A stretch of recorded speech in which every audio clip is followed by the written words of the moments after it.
This guy, just by cooking normally, accidentally summons a terrifying soul from ancient times. Kim Ji-yeon never had big dreams or noble goals. Yet he finds himself caught in troubles he never saw coming. From a self-proclaimed king of cooks, Ji-yeon becomes the ultimate summoner. Because this world is far more complicated than he ever imagined. Anyone can summon the souls of everything. It is just that they are sealed away. This place was once built on legends of skilled summoners. From clay walls, preserved bodies, to magic and spirits. But then, all of it was forgotten. Facing Dora's unbelievable story, Ji-yeon does not buy it. He grabs her head, drags her, and kicks her right outside. Yet after all those times, she still manages to come back. He can only helplessly bury his face in his hands. Realizing he is dealing with a demon in broad daylight, out of options, he reluctantly sits down to talk. I have got exactly 3 questions. So you better answer them. First, what exactly are you? Second, why did you come to find me? Third, how can I get rid of you? If you do not answer these questions. Dora keeps chattering in his ear, claiming she is his master. Ji-yeon is losing it, running out with his bike to escape the 300-year-old temptress in Lolly's body. Ignoring her sweet talking, she insists she can grant any wish, become the richest tycoon, or wield ultimate power, or be a superstar. But Ji-yeon could not care less. He breezes past her like a gust of wind. Despite Dora screaming for him to take her hand and conquer this world, Ji-yeon pedals away, thinking to himself, let me just figure this out. Back in 3rd grade, he sat in class, staring out the window. Suddenly, she bangs on the window, startling Ji-yeon. He stands up to see Dora hunched over the book on his desk. She gently suggests, let us sign a contract together. Dora pulls out a piece of paper, waving it around playfully. Ji-yeon, glaring at her bizarre little antics. He stands up and slams his hands on the desk, making a loud noise. The loud sound echoes, grabbing the attention of the entire class. The teacher angrily yells. Ji-yeon, scared, sits down and apologizes. Sir. Ji-yeon is bewildered. It seems he is the only one who can see her. Dora is trembling, terrified, as the bell rings. The hallway fills with the chatter and laughter of students. He walks over to his locker to grab his stuff. As he opens it, she pops out, sticking her tongue out teasingly. This infuriates Ji-yeon, his face turning red with anger. Dora wraps herself in the curtain, pretending to be a ghost to scare him. With his backpack slung over his shoulder, he walks down the hall while she wiggles inside. In the corner, Ji-yeon's classmate is hiding behind a tree with a love letter. The classmate jumps out, handing him the letter, saying, "Wait, please accept this." Ji-yeon glares at them. Feeling awkward, she peeks out, saying, "So you are getting confessed to too?"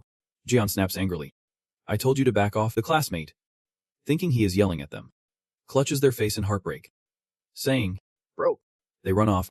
"You are so mean." Seriously, she scolds him. "You really are a jerk." Ji-yeon yells at Dora. "It is all your fault." Ji-yeon's feeling frustrated, wondering how to get rid of this. You stand there watching her sleep peacefully in the shade of the tree. Dora rolls around until she freezes at the sight of a cat in the tree. Suddenly, a pile of stuff falls from the sky right onto her. Dora struggles out of the mess. Enjoying herself, Ji-yeon kneels beside her, saying, "You did say you could be summoned with food. Right, then I will whip up something special for you." So he lights some incense and prays. Dora glares at Ji-yeon, pleading, "Please just change me back." She speaks up. "Honestly." You look up. Dora sways calmly in the breeze. A spirit summoned without any contracts. Dora's body turns transparent, then stretches longer than before. She continues earnestly, "Wandering this world until I am destroyed." Dora's soft footsteps touch the ground. She stands facing you. "If that is your choice, I will accept it. Before I go, I have one wish. Can you walk with me one last time? The path I once traveled. My favorite shops. The people I met. I want to walk with you to see them one last time." The peaceful scenery by the road with the shade of green trees. Sign blushes brightly, feeling shy at those sincere words. The two of them walk side by side down the long road in their hearts. She sighs. "I see that even though this world looks very ordinary, you have no idea how many secrets lie within." You stare at the two hands tightly clasped, glowing with blue light. Xian's eyes light up as if realizing something wondrous. His body is enveloped in new energy. Dora says, "I will show you the shape of this world through my eyes." Golden lights flicker magically in the air. Sign glides past others, feeling it, and Dora speaks. "Being with someone makes the mood oddly peaceful. Is this fate?" Doves sink. Why do they know those who believe in goodness? He explains. "Is not that how people feed?" Dora asks again. "Why do soap bubbles last longer in kids' hands? Why does the same dish taste different?" In fact, everyone in this world has the power to summon. But most do not even know it. The scene evokes the wonders of the world. Understanding this world with sincerity, humans can neither see, hear, nor possess it. People in this world have disparities. The rich live far from harmony. Meanwhile, men tease flowers and butterflies everywhere. And there are those who lose themselves in the music with their dancing steps. The existence of the summoned spirit. She reaches out to him sincerely, hoping for a response. Dian, nervous, slowly extends his hand toward Dora's. Suddenly, blue light beams appear around them. Their pinky fingers hook together as a sign of agreement. Their bodies flash with sparks that make their eyes unable to see clearly. A magic circle appears where she and he stand, their hands pull apart. Dian's fingers trembling. Dora shrinks her body and jumps up, successfully signing the contract. You have been played. Once you have signed, there is no backing out. Did you not know? I won't let you see the explanation. Just you wait. You hold your head in exhaustion from Dora's rambling. Dian wonders. With all that, what else can he do if he becomes a summoner? She grows larger and gets close to him, capable of doing anything she desires. For example, Dora whispers something mysterious into his ear. She moves behind Dian, grabbing his hand to control it. A strange circle of energy radiates from his palm. Then, it instantly unleashes colossal magic. A huge crystalline hand emerges. As if Dora is about to destroy this world, the magical hand squeezes a massive ancient tree. The trunk is quickly devastated and tilts away from its original position. She hugs him, guiding him on how to use magic for the first time. Or maybe to save someone. The ancient tree gradually falls gently to the ground. A little cat quickly darts out from the leaves. He looks at the kitten in surprise, realizing that Dora is not destroying the tree, but saving someone instead. This power is just from one hand. If she used both, the force would be unimaginable. Dian's face turns pale, and he can't dare to think further. She hops around noisily, making him frustrated. What now? At that moment, a pair of fairy wings spread wide around them. Dora clings to Dian, pulling him high up, and he is terrified what is happening now. They sing loudly, their voices echoing through the sky. The two float higher than the tallest skyscrapers. She flies him around. Even though Dian's face is filled with anger, he anxiously warns her. We are almost there. Dora. The energy is draining. Dora complains. Flying uses up so much power. I am hungry again. If we fall, I am telling you, we are gonna crash. Dian shouts in anger. What are you doing to me? In the end, the sky is filled with screams. I am starving and have no strength left if we fall. It is. Dian's heavy breathing echoes tiredly through the forest. Dian rushes down the path, running furiously while cursing under his breath. Damn it. Looking up, he sees leaves plunging down like arrows. They form a deadly swarm attacking from above. Instinctively, he hugs his body to dodge. The leaves slam down to the ground in straight lines. Suddenly, the ground bursts open, and a gigantic branch shoots up, causing Dian to jump to avoid it. Right after that, countless spikes spring up like tentacles. His body feels lighter, helping him evade the onslaught. Dian darts away, not daring to stop even for a moment. Gasping for breath, suddenly, a huge roar echoes from behind, sending chills down his spine. A massive tree monster appears. Growling, Dian looks up, sweat pouring down his face. Its gigantic hand stretches out, radiating power. Then it makes a fist and slams down towards him. Dian hurriedly dodges, but the vines wrap around his body. His entire body is bound, struggling hopelessly. Meanwhile, the tree monster jumps, preparing to land on Dian. He turns pale with fear, feeling lost and confused. This is it. Their collision creates a massive explosion, filling the air with smoke. The loud noise startled the birds, sending them flying in all directions. Time rewinds to 10 hours earlier. At the stadium, Dora is lounging in the sun, sipping her drink and relaxing.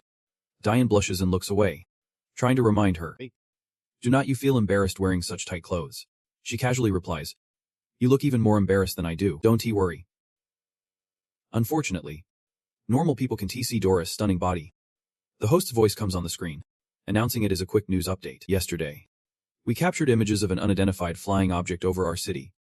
Many people managed to snap pictures of it. Dian sees a shot of himself drinking water and immediately spits it out. The host continues. In other news, a crime scene has been discovered at Central Park involving all the trees. Fortunately, there were no casualties.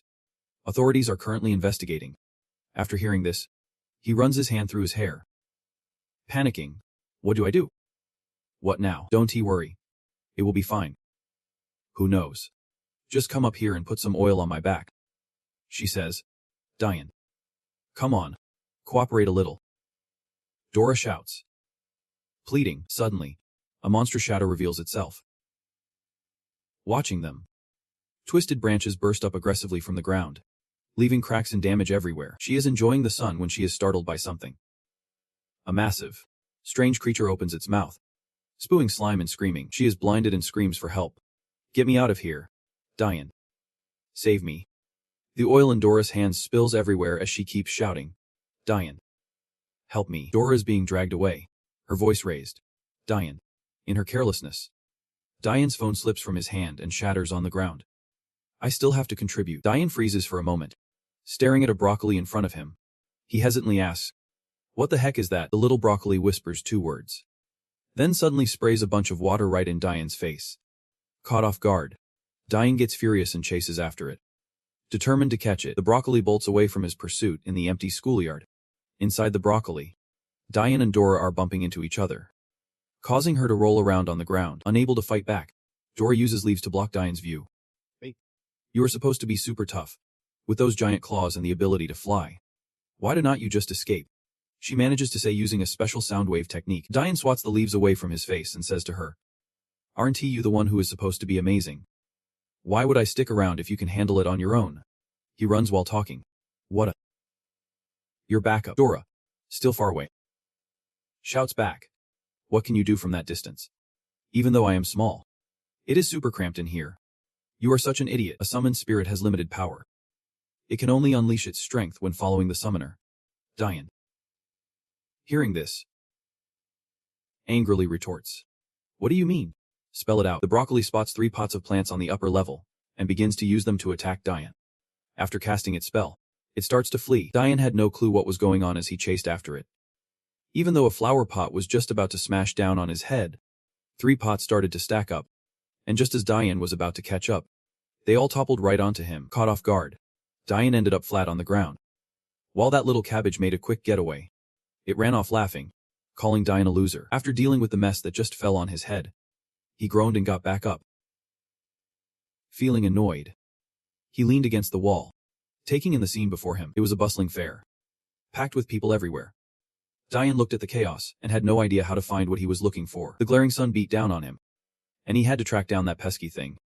Diane squeezed his way through the crowd, pushing past one person after another. He struggled to make his way through the throngs of people. Suddenly, Diane spotted 5 figures rushing toward him, accompanied by a shout. Wait. Stop right there. A few guys in martial arts uniforms lunged at him, but Diane managed to dodge just in time. He had no idea what was happening, but that guy looked furious. Diane helplessly stared at the muscular dude in front of him. You are the one who rejected my sister yesterday, are not you? He recalled how she had confessed her feelings to him the day before.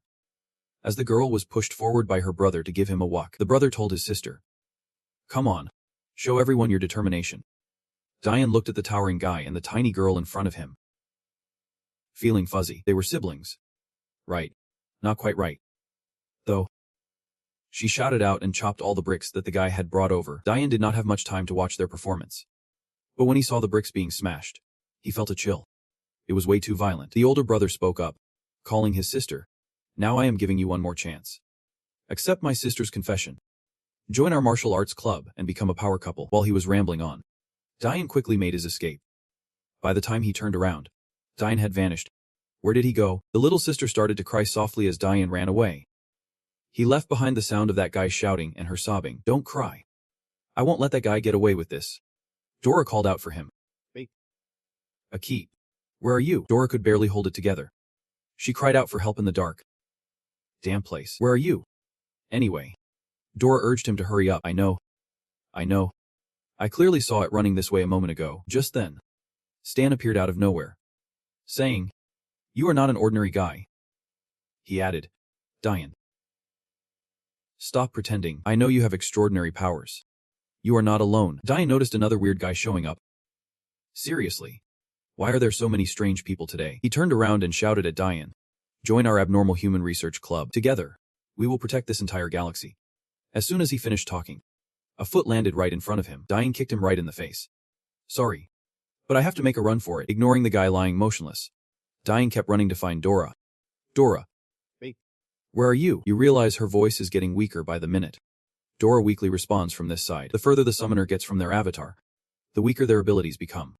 If you do not hurry, the connection between us will vanish. Why did not you mention something this important earlier? Just as Diane finishes speaking, he notices someone behind him. He quickly grabs hold of them. catching the intruder. But something makes him take a closer look. The person he is pinned down is a girl in cosplay. Facing him are 3 other men, likely the companions of that girl. In the end, Diane ends up getting beaten black and blue, with one eye swollen shut and a huge bruise on his cheek. At this moment, Dora lets out a faint cry. I can't breathe. Her complexion is as pale as a ghost as she says she is about to pass out. At this moment, realize something and signal to Dora to stay quiet. There is a familiar sound drawing my attention. This sound. He quickly runs toward the sound, finally discovering its source. The music is unbearable. Meanwhile, somewhere else, the music grows louder. On stage, a girl is performing her song. She is wearing a revealing outfit, captivating the audience. Diane finally reaches the place where he heard the music. Out of breath, he says to himself, "It has to be here." Saying this, he calls out, "Dora! Wait, Dora!" Diane notices someone peeking from above and instinctively looks up, but strangely, there is no one or anything unusual up there. He looks back at the stage and calls out again, "Dora, can you hear me?" At this moment, Dora speaks up, saying she can see him a little closer. Getting nearer, Diane calmly asks, "If I let it take you, will I be free?" Upon hearing this, Dora gets angry. "Shut it." After being hit by Dora, even the broccoli lets out a yelp. Dora is so furious that she forgets her breathing difficulties, kicking and punching everywhere. "I will rip your guts out. Just a bit closer. Just a bit closer. I can't even see you." Dora punches and kicks so hard that the disguised broccoli has to scream. Then it hugs its face and collapses to the ground. Diane finally notices it. "Are we close enough now?" Dora crawls out from inside, her body drenched. She emerges looking like a mess, making Diane unable to hold back a laugh. While hitting Dora, she mutters, "How dare you mess with me? Today, I will make sure you can eat again." After getting hit too much, starts to crawl away. It is running. Even as it crawls on the ground, Dora keeps hitting it. Diane hands her a shirt and says, "Don't rush. I found its true form." The 2 of them then spot Hannah standing in the distance. Dora and Diane realize that the person far away is Hannah. Seeing her, the little creature immediately climbs onto Hannah, not forgetting to poke fun at the 2 of them. Hannah says nothing and continues walking straight, heading away from them. Dora is unwilling to let her go like that. However, Diane says there are too many people here. It is best not to cause any trouble. Along the way, Dora calls out to Diane, asking, "How did you know she was the true form?" Diane replies, "It is pretty simple. As far as I know, ordinary people can't see souls. The only ones who can attack Dora are summoners. Regular folks can't see the man-eating plant either, which clearly is a spirit. The real question is, where's its summoner?" Dora once mentioned that a summoned spirit can't stray too far from its summoner, or it will lose its power. Its real form must be close by. Just look at the direction that carnivorous plant fled in a circular motion. Right at the center of that circle is its true form. That summoner girl earlier. Diane noticed the fabric she wore was top-notch. She must come from a wealthy family. But that is not the main point. If you look at the black rose symbol on her hand, it is exactly like our school's emblem. It is the mark of a prestigious family's heirloom. Our school has a part of that family's estate. You can't mess with them. Diane also mentioned that even if that female summoner is that far away, her soul still radiates that much power. Her true strength must be terrifying. Dora was a bit taken aback, even as she helped the author scam some money. After that deduction, Dora's eyes sparkled with excitement, but then Diane slapped her in the face. "Gotcha. You fool. Out of all of them, you are the prettiest." At the school building, the little cat that Diane knew also made an appearance. Cheers erupted as a stunning girl walked in, causing everyone to stir. She, a beauty, Hannah entered with an unmatched aura, and everyone went wild. Diane was lying on a table by the window, groaning, "I have been running all day. I am so." Just then, there was a noise right beside him, and Hannah slapped the table he was at. He turned and saw her. Stunned, almost spraying his drink, Diane thought he had escaped danger. But he could not escape her after all. The people around them once again erupted in chatter. "Whoa. So beautiful. What is this?" 2 classmates quickly opened the letter Hannah left behind to see what it said. "After school, let us hang out." One friend threw an arm around Diane's shoulders. "Haha. This kid's something else." Another friend took the letter to show everyone. A love letter. This is definitely a love letter. But no one knew what was really inside that letter. Only Diane realized. After class, the school gates were deserted, and as Diane walked ahead, a whole crowd trailed behind him. They kept jumping around behind him. "No way. I heard it is romantic in the forest. Is it really a goddess's invitation? We can miss this." Diane grumbled about their nonsense. Dora looked at him, It is definitely a date. She was tossing flowers and pulling out a love book. High school romance. My heart's racing. Oh man. He thought. Shut up already. That is the most ridiculous part. A shout pierced the air as the girl's brother charged, refusing to accept the love. You are rejecting my sister and stealing my goddess. I have got to deal with you. Two of his pals tried to hold him back. Boss. Calm down. Diane just ignored them and walked away. A cat ran up, and Diane was surprised. Youngsis here too. He cautioned. Be careful. Your wound is not healed yet. As Owen licked the bandage on his paw, the sky was darkening, making the forest even gloomier. The guys following had lost their way, and Diane sighed. Is it this way? I can't see the path at all. This should be the right way. Dora is suspicious, thinking she has dodged all the troublemakers. But Diane, looking confused, points out that they did not really avoid anything. She looks down at her feet and realizes something strange. The grass is parting to show them the way. Diane looks ahead and sees the trees guiding them too. She must be over there. In front of them, a bush of black roses sways in the wind. Hannah sits in front of the rose bush, grasping one of the flowers. The spirit in her pouch speaks up. You have arrived. Just leave me the summoned spirit, and I will let you go, it threatens. Hand it over quickly and scram. Just as you step out. Okay, here we go. Dora steps out, glaring at Diane, her face turning a furious shade of purple. Hearing this, Hannah breaks the flower's stem. Well, that is that. The flower shoots out like an arrow, both of them startled and dodging, while Dora holds her head in disbelief. The black rose slices a line across Diane's cheek, leaving a long trail of blood. She coldly holds her attack stance, pulling a spirit from her pouch that morphs into a wasp. Diane and Dora are taken aback by the sight. The wasp lunges at them, and they scurry away like ants fleeing a disturbed nest. Dora rolls and crashes into a big rock. Tumbling over, the girl, rubbing her head, complains that Hannah attacked the moment they met, calling her a wicked girl with no professional ethics at all. Dora starts pulling out her gear, saying, I won't just sit here. Diane watches as Dora rummages through her stuff, urging her, do something. Think of a way out. The girl fumbles through her treasures. Where's my family heirloom? I can't lose it. She quickly dodges another attack from Hannah. Dora tells Di, hang in there. I need to find my heirloom. Then I will come back. He watches her leave, trying to hold on. Are you serious? Get back here. Hannah, not holding back, starts a new wave of attacks as vines begin to sprout around her. Diane can only run for his life because retreating is the best strategy. How long can he endure this? Who knows? Hannah stands high, using the sharp tips of the leaves to attack Diane. He sees a barrage of leaf arrows shooting toward him and panics even more. All he can do is run as fast as he can. Where the heck did Dora go? At this moment, Hannah's spirit calls out, Miss. The spirit gives Hannah a signal, and he is already freaked out.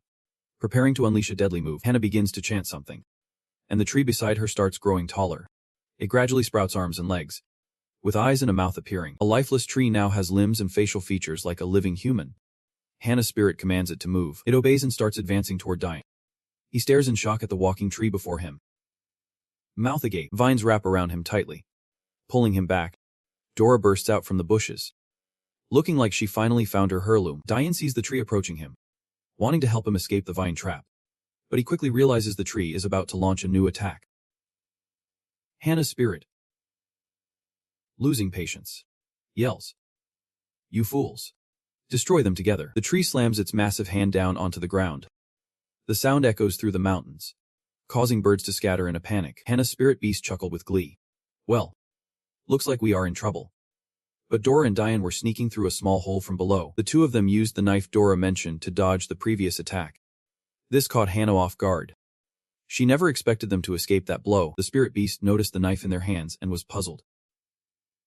Dora explained. This is the legendary super sharp pig slaughtering knife from ancient times. Diane and Dora made a big hole in that tree, and Diane sheepishly apologized. Sorry about that. Since the tree was injured, Hannah also had a similar wound on her hand. She looked at Diane and said, Looks like we underestimated them. It continued to command the tree. Do not hold back, take them out. Diane was no longer scared as before. He called out to Dora. Watch me. Diane and the others threw punches at the tree, catching it off guard. A massive explosion echoed after the clash between the two sides. Despite equal force, the tree's hand shattered, and Diane's punch left it seriously hurt. It attacked Diane and Dora with its remaining hand. Just as it was about to strike, both of them dodged in time. Diane and Dora leaped high to evade the direct attack. At that moment, Dora noticed an opening and yelled for Diane to climb up quickly. He skillfully climbed onto the tree's trunk, dodging its attacks with agility. The tree did not expect him to cling onto it, so it was caught off guard. Diane seized the chance, attacking before it could counter. It let out a loud cry before crashing down, its massive form splitting apart. This shocked both Hannah and her spirit beast. After Diane took down the tree, Dora rushed over, praising him. Diane, you are so handsome. Dora asked if he knew martial arts. Diane retorted, I do not know martial arts. I just know how to cook. It is as easy as slicing veggies. He then glanced at Hannah, who approached the fallen tree with a somber look. Hannah began to cast a spell on the tree. She used her magic to send it off peacefully, a brilliant blue light radiating. Dora and Diane were astonished by this. Hannah slowly closed her eyes.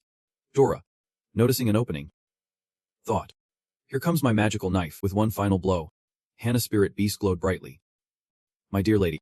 At that moment, Diane stood in front of Hannah, blocking Dora's attack. Diane successfully deflected Dora's lethal attack, seeing him protect Hannah. Dora exclaimed, Diane, why are you helping her? Diane replied, fighting endlessly is the most boring thing ever. But before he could finish, a strange noise erupted. Is there an earthquake? The ground beneath them suddenly shifted, and the surrounding trees began to move. They stared at Dora and Diane, making the two of them a bit uneasy. Seeing the number of trees they had to face increased dramatically, their faces turned pale. Hannah's spirit beast mocked them. Haha. Scared yet? It taunted the two.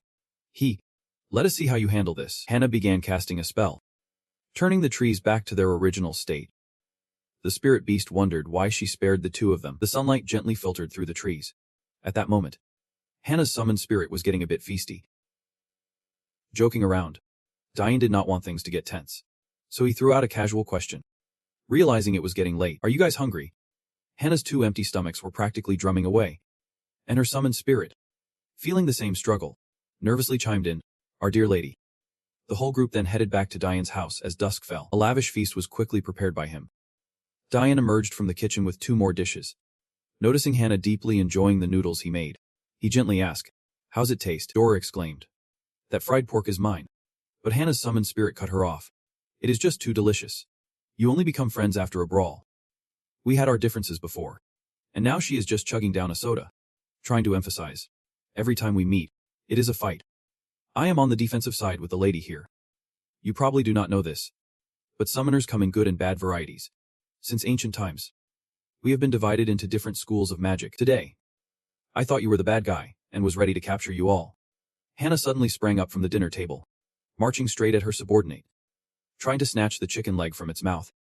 Hannah's summoned spirit then would not stop defending Diane, saying someone who can whip up such delicious dishes can't be a bad guy. Dear lady, just hear me out. Hannah still chose to ignore it, lost in her admiration for him. She gazed up at the sky with a pensive expression, and to her surprise, Diane appeared right after. He stood next to Hannah, teasing her, saying only delicious food can save the world, as he saw her take the initiative to suggest, call me Hannah. Diane exclaimed in shock. Hannah. She paused for a moment before continuing. I know you are not a bad guy. Listen up, those summoned spirits behind you. Diane was still looking that way when he suddenly heard Hannah declare, I will always keep an eye on you guys. She conjured a black rose and gently handed it to Diane with a request. 24 hours. Do not leave my sight. Their gazes accidentally met, and both felt a wave of shyness wash over them. Dora and Hannah's summoned spirit suddenly appeared, interrogating them. Are you two confessing your feelings? Diane fumbled to explain. Confessing? That is not it. The meaning of the black rose has 2 sides. One is for demons, and the other is for her. Meanwhile, a giant tree was ablaze, flames rapidly spreading through the forest, leaving a massive elephant gasping for air. The inferno created a desolate scene as a man covered in wounds struggled to escape the fire. Standing there dazed for a long moment, seeing Mio's desperate action, she called out with a hopeful tone, but was met with a cold, dismissive gaze that left her startled. As she spotted a strange light appearing on the ground, a fierce reaction surged through Mio's body. When she finally regained consciousness, she found herself in another space, trying to calm down when she was startled by a cat's meow. Mio dove out of the building at breakneck speed, right into the classroom chaos that morning. Zion was sitting there listening when Dora's snoring distracted him. Suddenly, a deer appeared out of nowhere, sending Zion's classmates into a frenzy. A giraffe, with a raccoon underneath, keeps urging it to climb up, and Dora is startled, screaming loudly. What is going on? Zion is being way too loud. Another swarm of raccoons crashes into the classroom, causing students to scatter in panic. Screaming their heads off, there are just too many raccoons. Suddenly, the school's POS system blares the voice of the teacher, issuing an emergency announcement. Maintain discipline. Stay silent. He then gets unexpectedly attacked by a raccoon from behind, making his voice frantic. The school is facing an emergency situation. Everyone needs to evacuate immediately. As Zine opens the door to step outside, he panics and shouts, "There are even more out here," keeping his cool. He races away from the horde, only to suddenly spot a fire up ahead. A panda is casually blocking the emergency exit, causing Dora to freak out at the sight.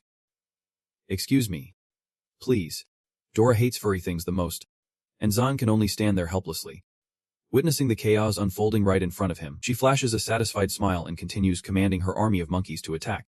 Inside the classroom, the girls are still being harassed by the monkeys, who are becoming increasingly outrageous, leaving the girls more and more panicked. The elite squad is now storming the training ground. They are following Maiko's orders. Launching an attack, here comes the Mud Horse Brigade. As Dora tries to step up to protect Zine, the Horse Brigade shifts direction and runs the other way, with students screaming in terror. The school security is doing their best to calm everyone down. Attention. Attention. Zion is trying to follow the command of the leader but gets held back by the crowd. Frustrated, he questions, "Dora, what are you dragging me to over there?" The guards keep urging everyone to head to the gym for safety. While pulling Zan along, Dora explains that he needs to step up as a hero. Being a summoner and all, we need to see what is actually going on. Dangerous animals are taking over the school. Then the TV screen crackles to life with breaking news. Dora gasps at the sight. Is this the animal kingdom?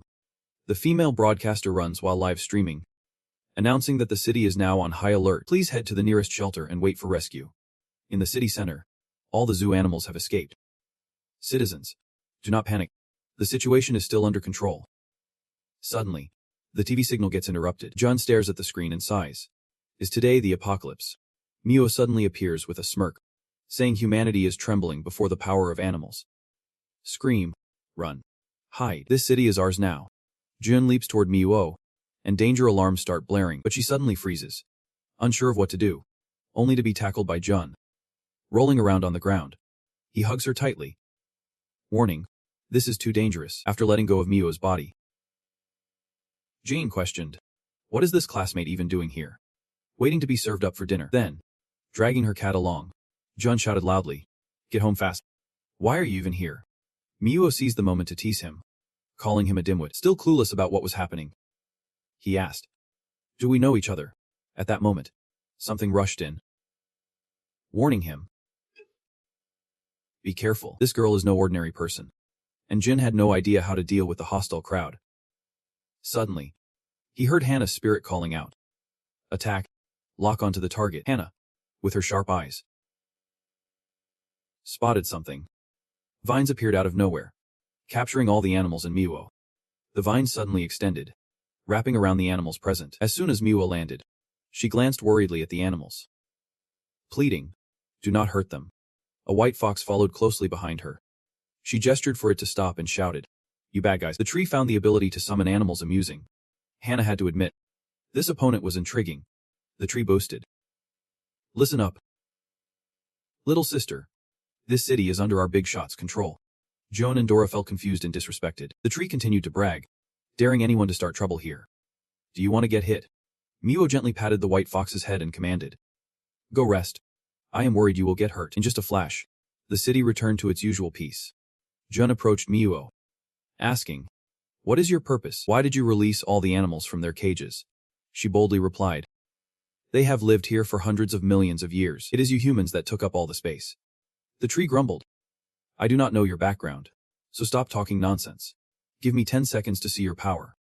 Mio glanced at everyone, while Hannah narrowed her eyes at her. Mio took off towards Hannah, appearing and disappearing, leaving everyone bewildered. She darted behind Hannah and delivered a swift kick. Thus, the two engaged in a dramatic showdown. John stood outside, eagerly watching, thinking, they are fighting. Should we jump in to help? Jujun spoke up to intervene. Hold on a second. Mio zipped past Hannah like a gust of wind. She directed the vines toward Mio, who quickly crouched down and broke into a grin, successfully dodging the attack. Hannah swung a vine low towards her, A vine shot past Miwo, while Hannah wrapped another around her ankle. A chilling scream echoed throughout the area as Hannah used all her strength to throw Miwo into the wall ahead. Miwo's face twisted in fury. Damn. Those pesky plants. I am really getting angry now. Hannah's hands moved like a machine. She battered Miwo mercilessly. And Miwo glared back with fierce cat-like eyes. The clash between Miwo and Hannah was far from over. Hannah could not believe she was dodging everything. Vines shot up from the ground. They even snagged a passing car. While Miwo zipped through like an arrow. She used her cheetah-like speed to attack Hannah from all sides. Slowly spiraling into panic, Miwo continues to harness the power of the bear, launching herself backward with all her might. She lets out a fierce roar, transforming into a powerful bear. Miwo immediately charges at Hannah like a predator on the hunt. The surprise attack sends Hannah sliding across the ground. Dora is munching on popcorn, completely absorbed by the intense match between the two. Meanwhile, Jun feels like the lines are oddly familiar, reminiscent of those old-school animated shows. Suddenly, the cat outside starts howling in distress. Worried, asks. Miwo's power is getting stronger by the minute. She is closing in on Hannah with her powerful hands. She strikes the rock beneath her and lets out a loud roar. Just as the roar fades, Miwo hurls the rock toward Hannah. Hannah quickly uses a vine to shield herself. The tree groans in exhaustion, saying it can't take it anymore. And the mistress is using her ultimate move. Suddenly, massive hands emerge from the ground to support the rock. She delivers a powerful punch to Miwo's stomach, while the tree cheers from afar. Knock that bear out. Miwo quickly retaliates with a painful slap. The battle is intensifying between the two sides. The two giants continue to engage in a fierce brawl. Neither is willing to back down, and Jun can take his eyes off the match. It is an even contest. The big guy is starting to take some hits, but he grits his teeth and keeps fighting. Both sides unleash powerful kick, but Miwo accidentally falls backward. The big guy seizes the opportunity and wraps Miwo up with his massive arm. The bear form suddenly dissipates, and Dora confidently declares, "I bet $100. Hannah's going to win."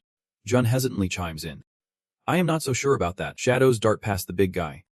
Halls echo all around, and a pack of wolves finally reveals themselves. Hannah and the tree are taken aback by this turn of events. As the shards transform into wolves, the pack slowly advances towards the big guy, encircling him. Spotting the right moment, the whole pack leaps at once. They bite into the tree trunk, but the big guy fiercely fights back. A loud explosion erupts, sending the wolves flying away.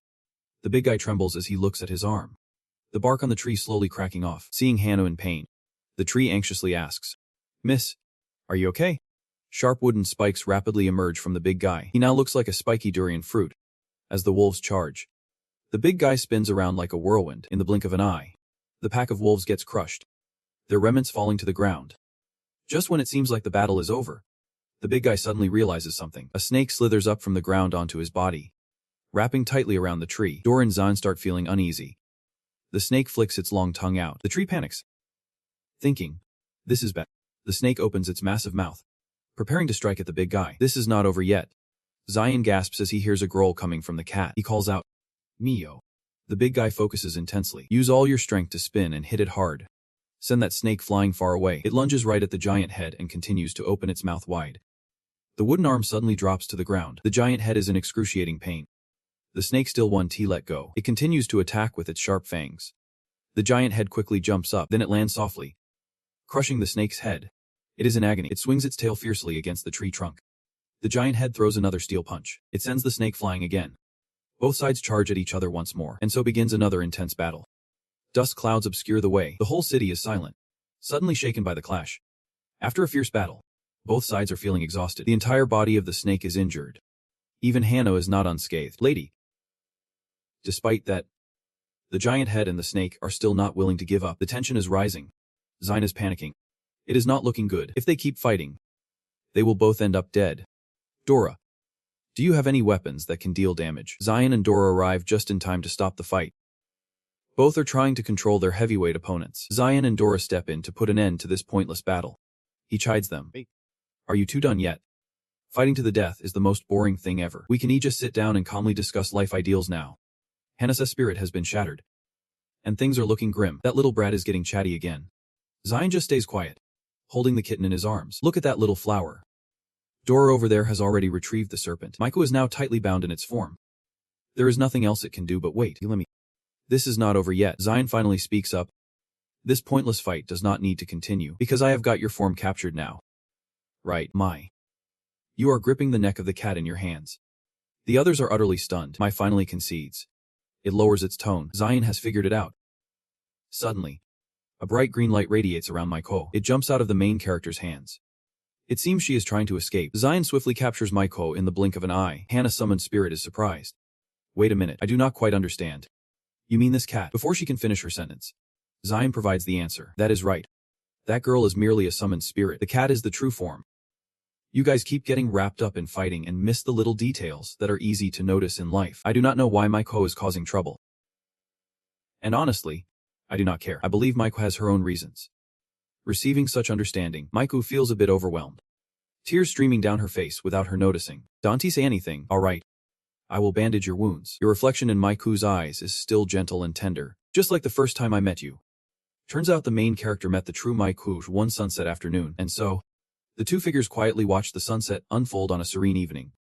Dora felt a twinge of annoyance at the tender gesture the main character showed towards Maiko. She directed that annoyance towards the pitiful blue flower. The true form was under control. Handle the situation. Hannah summoned spirit. With her fiery temper.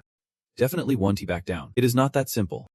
Hand over the cat. But in the end, Hannah spoke up. Forget it. Making the flower reluctantly yield. Hannah summoned back the spirits and coldly said to the main character. You will understand soon. You have chosen the wrong friends and the wrong enemies. Hannah looked utterly exhausted, a body full of wounds. Her unsteady steps made the little flower's heart ache. Young lady. It is, the bustling afternoon has finally come to an end. That night, everyone gathered at Xena's place. Breaking news. The chaos caused by the escaped animals today has finally been resolved. The escaped animals have been safely contained. They have been returned to the zoo. The cause of the incident is still under investigation. Today is being dubbed Animal Independence Day. Please stay tuned. Everyone, Mio, upon hearing this news, turned as red as a tomato. So embarrassing, Zion asked her. So besides humans, animals can also be summoned now, hitting the nail on the head. Mio's expression changed. She eagerly responded. Of course, even the most ordinary cats, dogs, cockroaches, and crickets can be summoned. I even used to summon a woolly mammoth, a turtle, and a perfect hobo. That is right. The most impressive one is my brother. He is the coolest of all. Suddenly mentioning her brother, Miu, she felt like she was in a state of paralysis. But then, the whole room fell into silence because of it. At that moment, she munched on some food, breaking the heavy atmosphere. So you came here to find your brother? Mio sadly nodded. She hesitantly recounted. After my brother left, I followed his trail to this city because I was injured. I temporarily lost my summoning ability. While I was wandering around, Sign helped me. Sign continued to ask. So how do you explain today's events? Mio did not hold back and answered honestly. It seems my brother was trying to hide from me, so I thought, if I can find him, I might as well cause a big ruckus to help him find me. At this point, the main character understood everything. Sign simply smiled gently, reassuring her. All right. Your feelings are really intense. Mio is so embarrassed that she bursts into tears. The main guy gently pats her head. It is, I will definitely help you find your brother. Don't worry. Fill your stomach first and then we will talk. Mio is blushing so hard. Her face looks like a ripe tomato. Yeah. The house is once again filled with laughter and chatter. What do you want to eat tonight? How about some pork bone soup and grilled mackerel? Outside the window, a crow appeared, perched on a tree branch, watching everything. Then it suddenly flew away, transforming into a man under the moonlight. His hair was pure white, and his face screamed trouble. Suddenly, he broke into a grotesque smile. Early in the morning, the house was buzzing with the sound of the doorbell. Jun was lounging lazily on the couch, engrossed in a book, not to mention. They even sent the male lead. Hurry up and open the door. Jian sighed, accepting the harsh reality. They really think this is their home now. He walked toward the door. Who's it? Come here. When he opened the door, he was met with a bunch of big guys with oversized ears and menacing faces. This is a bother. John's face went pale. Not a drop of blood left. Who are you? One of the green-skinned men spoke up. We are here on our master's orders to invite you to dinner at the Grand Duke's place. Upon hearing that, Jun quickly shut the door. Feeling embarrassed, no way. Not interested. But it was not that easy. The man's arm blocked the door. The others quickly pulled out deadly weapons at the slightest commotion. Dora and Mike were dragged away mercilessly. It was pitiful.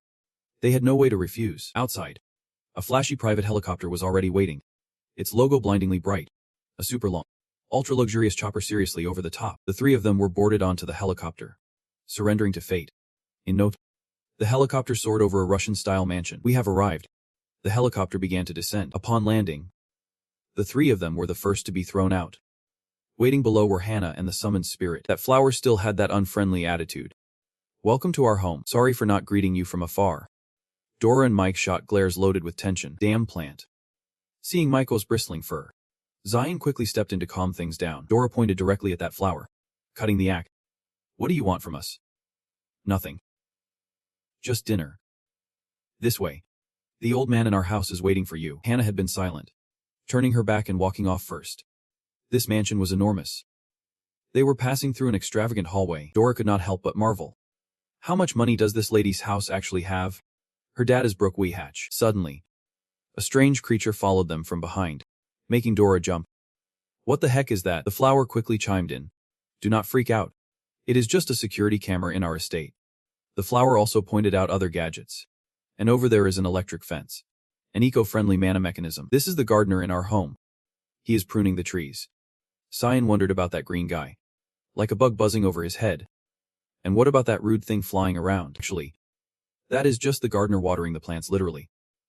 Suddenly, a fire erupted, sending Dora into a panic. Turns out, it is Hannah's chef preparing dinner. Zion and Mua both have the same question. Are they all spirits? With so many spirits of different types here, how many summoners do they have to raise? That flower is the quirkiest. But do not worry. You will meet him soon enough. The whole group heads towards that castle. As they enter, a pair of eyes follows them. It is that black crow again, watching intently before it flies away. Inside, they are greeted by a gigantic statue. Dora can't help but be amazed, saying, "This is incredible." That flower is frowning, reminding everyone not to judge the divine. This is the statue of the legendary guardian. Hannah's summoning spirit continues to guide the guests to the dining room on the second floor. As they climb the stairs, suddenly, the main character hears someone calling his name Zion. The voice keeps echoing without anyone showing up, leaving him confused. What is that sound? Everyone's looking around, puzzled by his question. The voice continues to call out to him. At this moment, Zion notices the goddess statue right in the lobby. He seems to have a realization. The statue. Suddenly, a vision of a woman appears in Zion's mind. A blonde woman is calling out Zion's name repeatedly. Seeing him frozen in place, Dora taps him on the shoulder to snap him out of it. "What is wrong with you?" Zion finally comes to his senses. Drenched in sweat. "Just keep what happened earlier to yourself. Do not tell anyone. It is nothing. Just a little distracted." That flower quickly chimes in, reminding him everything should be done in moderation, and to take care of himself. "Young man." The group continues to follow Hannah's lead. Inside the dining room, there is an old man with his back turned to them. Zion and Dora stop singing, unsure of who he is. At that moment, the man speaks up. "Welcome, young summoners." He uses magic to compel the guests to sit down. The three find themselves seated without any resistance. This old man is something else. Zion feels a bit wary of Hannah's grandfather. His presence is quite powerful. The old man begins to speak. "You might be skeptical about this little outing, but please, hear me out. Everything has a spirit." He continues. "Legend has it that the essence of all beings originates from a crystal, a deity, or a For summoners, this has sparked endless conflicts and battles spanning centuries." As he speaks, an illustrative scene unfolds behind him. Dora and Mike listen attentively, commenting that this old man is even more dramatic than sly. Just listen to him. From ancient times, summoners were divided into two factions. Some drew power from nature, living in harmony with it. They protect the balance of this world and are known as guardians. The other faction, however, stops at nothing to seize all summoning power. They kill, invade, and use endless greed to claim this world. Known as the Destroyers. You kids are so lucky to have crossed paths with us. Sang has a knack for dark songs. Trine is all about the good vibes. And I am here to either protect or destroy. Which one do you choose? The old man suddenly probes Shine. Dora quickly replies, "I will go with the alliance of good vibes." This loud girl makes Cheyenne feel super embarrassed. What a cringe moment. "My mom taught me from a young age to stay out of the underworld." Hearing this, the old man scoffs. "Is that as we know? Your parents abandoned you when you were just 5 and disappeared without a trace. You have been living off of others ever since, working 2 jobs just to hide your golden hair once a week. And you keep your parents' photo under your pillow, haunted by nightmares every night. You seem so indifferent, like you are not fighting for anything, but in reality, You are just masking your insecurities. Did you think everything that happened before was just a coincidence? The threads of fate are tangled. And who exactly are Dora and Muo? What dark schemes lie behind them? What did the statue in the lobby show you? What do your dreams signal? Mentioning your parents. Maybe you do not even know who they really are. Join the Guardians. And here you will uncover your past, future, identity, and all the answers you seek. This is where you truly belong. After his grand speech, the room fell into a heavy silence. Until a sound shattered the stillness. Ryan suddenly claps enthusiastically. Uncle, you really have a wild imagination. You could have been in Hollywood. The old man, feeling mocked, slams his hand down on the table, standing up to face Ryan. You little brat. This intense atmosphere leaves Dora and Muo speechless, too scared to speak. And then suddenly the old man bursts into laughter. Ryan can't help but be taken aback by this unexpected twist. Are you okay? Old man. He calms down, speaking softly, backing off. But ultimately, he could not scare you. You are definitely her son, steadfast, composed, and you even have the same piercing gaze. I like your style, Hannah chimes in, telling her grandpa. Don't leave yet. The flower is really enjoying this performance. Oscar-winning actor. The old man turns serious. I am telling you, think it over. Come on. The food's getting cold. Let us. Then he bursts out laughing again. This sudden shift in attitude leaves everyone confused. What is going on? Something feels off. At this moment, he kicks a glance at the pink-haired girl. Oh right. You too. Dora, even I can figure out what type of spirit you are. You must be quite the formidable character. Dora, flattered, could not help but puff out her nose. But hey, it is normal people focus on beauty. Right, seeing Dora respond positively. He continues. Yeah. I have heard your true form is incredibly enchanting. If you get the chance, show us a bit. Dora, quick-witted, flatters back. Sure thing. You are quite handsome yourself. Meanwhile, Hannah is blushing so hard you could cook an egg on her face. Realizes he may have gone too far and halts the conversation. All right, enough joking around. We have guests arriving soon. A massive rock hurtles down from the moon, heading straight for the villa where Kim Jian is staying. After a deafening explosion, the entire villa is left in ruins. Inside, the rock shatters the glass, capturing the attention of everyone present. It landed dramatically and began to reveal its form amidst the smoke. As the smoke cleared, a beam of golden light suddenly appeared, and the true shape of the stone was revealed. It is a boulder, standing defiantly before the old man like a challenge. While Kim Jian tried to protect Miwu, Kanglim's Hannah was also in shock, but the old man remained oddly calm. He said, Blood moon, a flock of crows, unstable spirit power. I knew I was being targeted. Taking a deep breath, he added, it is finally here. Good. I have been waiting for you to make a move. He tossed aside his coat. The old man charged forward with all his strength, vowing to give his opponent a run for their money. The flash of light struck the boulder, and his punch landed, freezing a crucial spot on the stone, causing immense pain. He exerted all his power through a thunderous shout, but as his opponent began to wear down, he unleashed a decisive punch, successfully sending the foe flying a distance. Yet, the opponent anchored himself with his legs, keeping his body steady, stretching far away from the old man. Safe on the battlefield, he gazed at the ice left by the old man. The opponent snarled, aiming directly at the old man with the intent to crush him. He activated his destructive instincts, his body tensing into a single point, then unleashed all his power, causing the ground to shatter. Hannah also wanted to join the fight, rushing in to protect her grandfather. But facing a machine of destruction, nothing was certain, and he had become even more insane. The old man quickly wiped away the blood and told his granddaughter, I have got this. You all go ahead. He is really strong. Hannah refused, worried for her grandfather's safety. Kim Jian stood by her side, confused. Uncle, are you sure you do not want to back down? This question surprised the old man, causing him to laugh. No matter what happened, he had to protect Kim Jian. Before Hannah could grasp the meaning behind his words, the boulder approached from above, and from the outside looking in, the mansion appeared utterly peaceful until the explosion occurred, sending everyone flying out of the compound.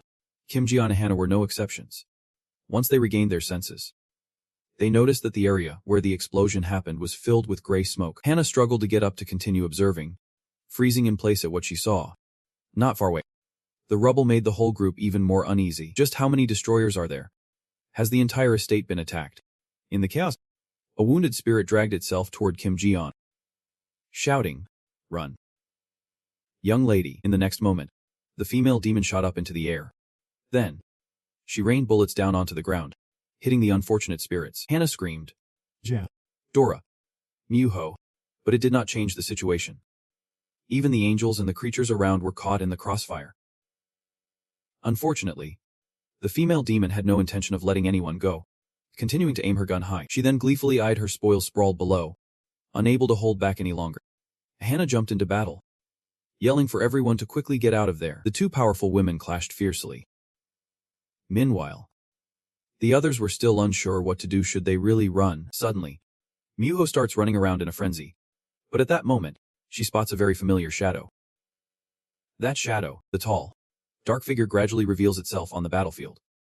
And the spirits quickly notice him. There is an intruder. Eliminate him. A swarm of spirits targets the creature, but with just a flick of his wrist, he sends them all flying. In the air, the celestial warrior swoops down towards the trickster, but before he could do anything, the creature grabs him from behind. Then, without mercy, he is wiped out. From behind, a young girl's voice suddenly echoes. Big brother, is that you? The creature just closes his eyes and ignores her. Then, in a ruthless act, he shoots straight into the girl's consciousness. The attack is brutally decisive, and Mua's spirit begins to fade away. At this point, Kim Ji-yeon can just sit back and accept his fate. He charges into battle alongside Dora. As Mua's spirit dissipates, Kim Ji-yeon and Dora circle around the creature, determined to finish him off. A strange sensation envelops the space, and Kim Ji-yeon suddenly turns into a little kid with a still milky mouth. He does not even understand why he is in this predicament. Just then, a woman appears, calling him Kim Ji-yeon. The ghastly laughter sends chills down his spine. What is holding him now is a rotting arm. Her face is completely distorted, decayed, and terrifying. Moreover, she grabs Kim Ji-yeon, dragging him back into the fight, while Dora desperately calls out to him. Ja. What is wrong? Wake up. Ja. Meanwhile, at Grandpa's place, the battle is far from over as both have chosen the battlefield of the central hub. His sudden appearance shocks the stone giant. Grandpa catches the opponent's movement effortlessly, delivering a straight kick. The stone giant tries to catch him, but his bulky body makes him slow. Too slow. Grandpa is right behind him, unleashing a powerful combo of punches to the stone giant's back. He follows up with several spinning kicks, sending him flying away. The stone giant regains consciousness after taking a critical blow and begins to cry like a baby. Unfortunately, this does not move Grandpa. Instead, he threatens. If you do not want to die, tell me how many of you there are. Meanwhile, we shift scenes to see that Grandpa's battle is nearing its end. Hana is ready for a life or death struggle with the female monster, confidently declaring, "Now it is our turn to strike." She summons a massive forest spirit, intending to ambush the female monster. But the monster detects it early and leaps high to dodge the attack. In retaliation, the female monster drops 3 bombs onto the forest spirit. Upon detonation, it obliterates the entire area, creating a massive hole that pulls the whole group down. In an instant, Hana envisions the worst. Sure enough, the forest spirit becomes the target of her attack, and it is shattered into pieces. Hana is not as lucky. Her clothes are shredded, leaving her exposed.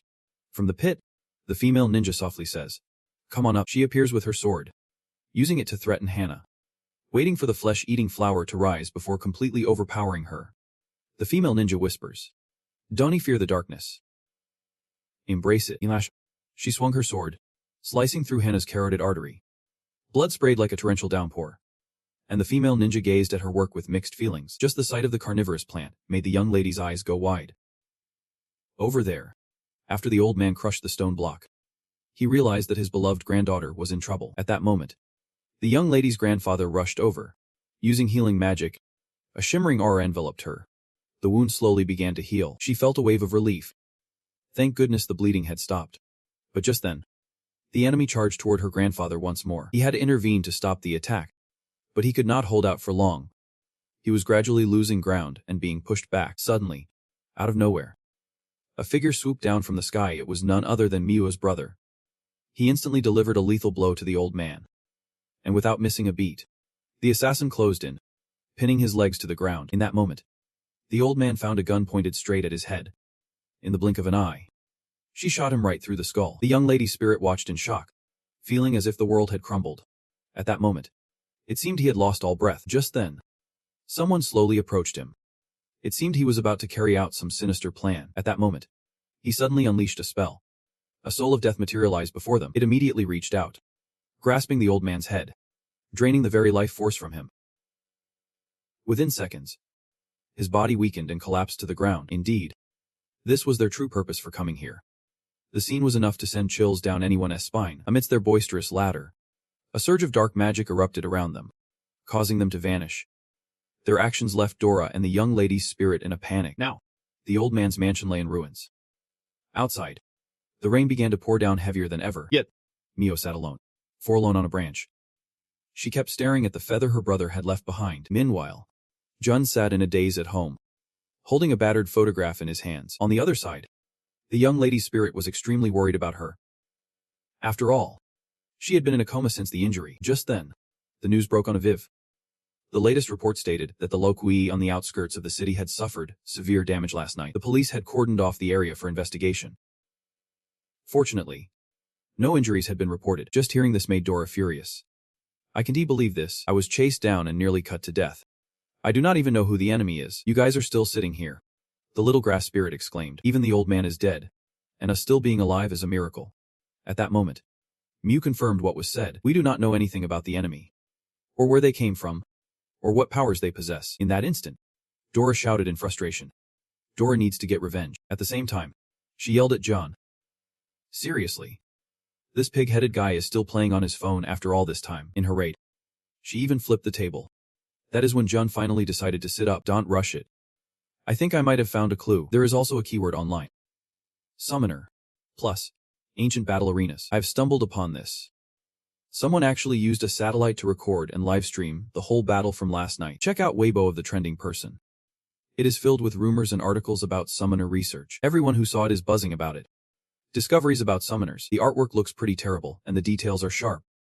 But if you read it seriously, you will find that she describes the daily life of a summoner in incredible detail and accuracy. I suspect this person is a summoner. Those following this information know more than we do. Finding her will be key to striking back at the annihilator. At the same time, the rain outside began to let up. Dora was quite curious. Like, how are we actually going to find her? Yet Zion appeared confident. Simple as pot. Just to scroll through something on your phone and show it to them. Turns out, today she has an online signing event. Knowing this, everyone got excited. Well done, Detective Zion. At that moment, Zion walked into the room to grab his jacket. He also reminded them. We are heading out, so take care of Hannah at home. Okay. Before leaving, the spirit did not forget to remind them. Don't die on me. Guys, Zion pondered quietly. Even though her temperament is terrible, and she is always at odds with us, but we are friends. We promise to make those who hurt her pay. The scene gradually shifted to a bullet train. Suddenly, an emergency announcement rang out inside. The underground train radio reported an issue with the power line. The train passed through the atmospheric state without stopping. A familiar figure began to emerge. She pulled out her phone. So sorry. I have a little something to deal with.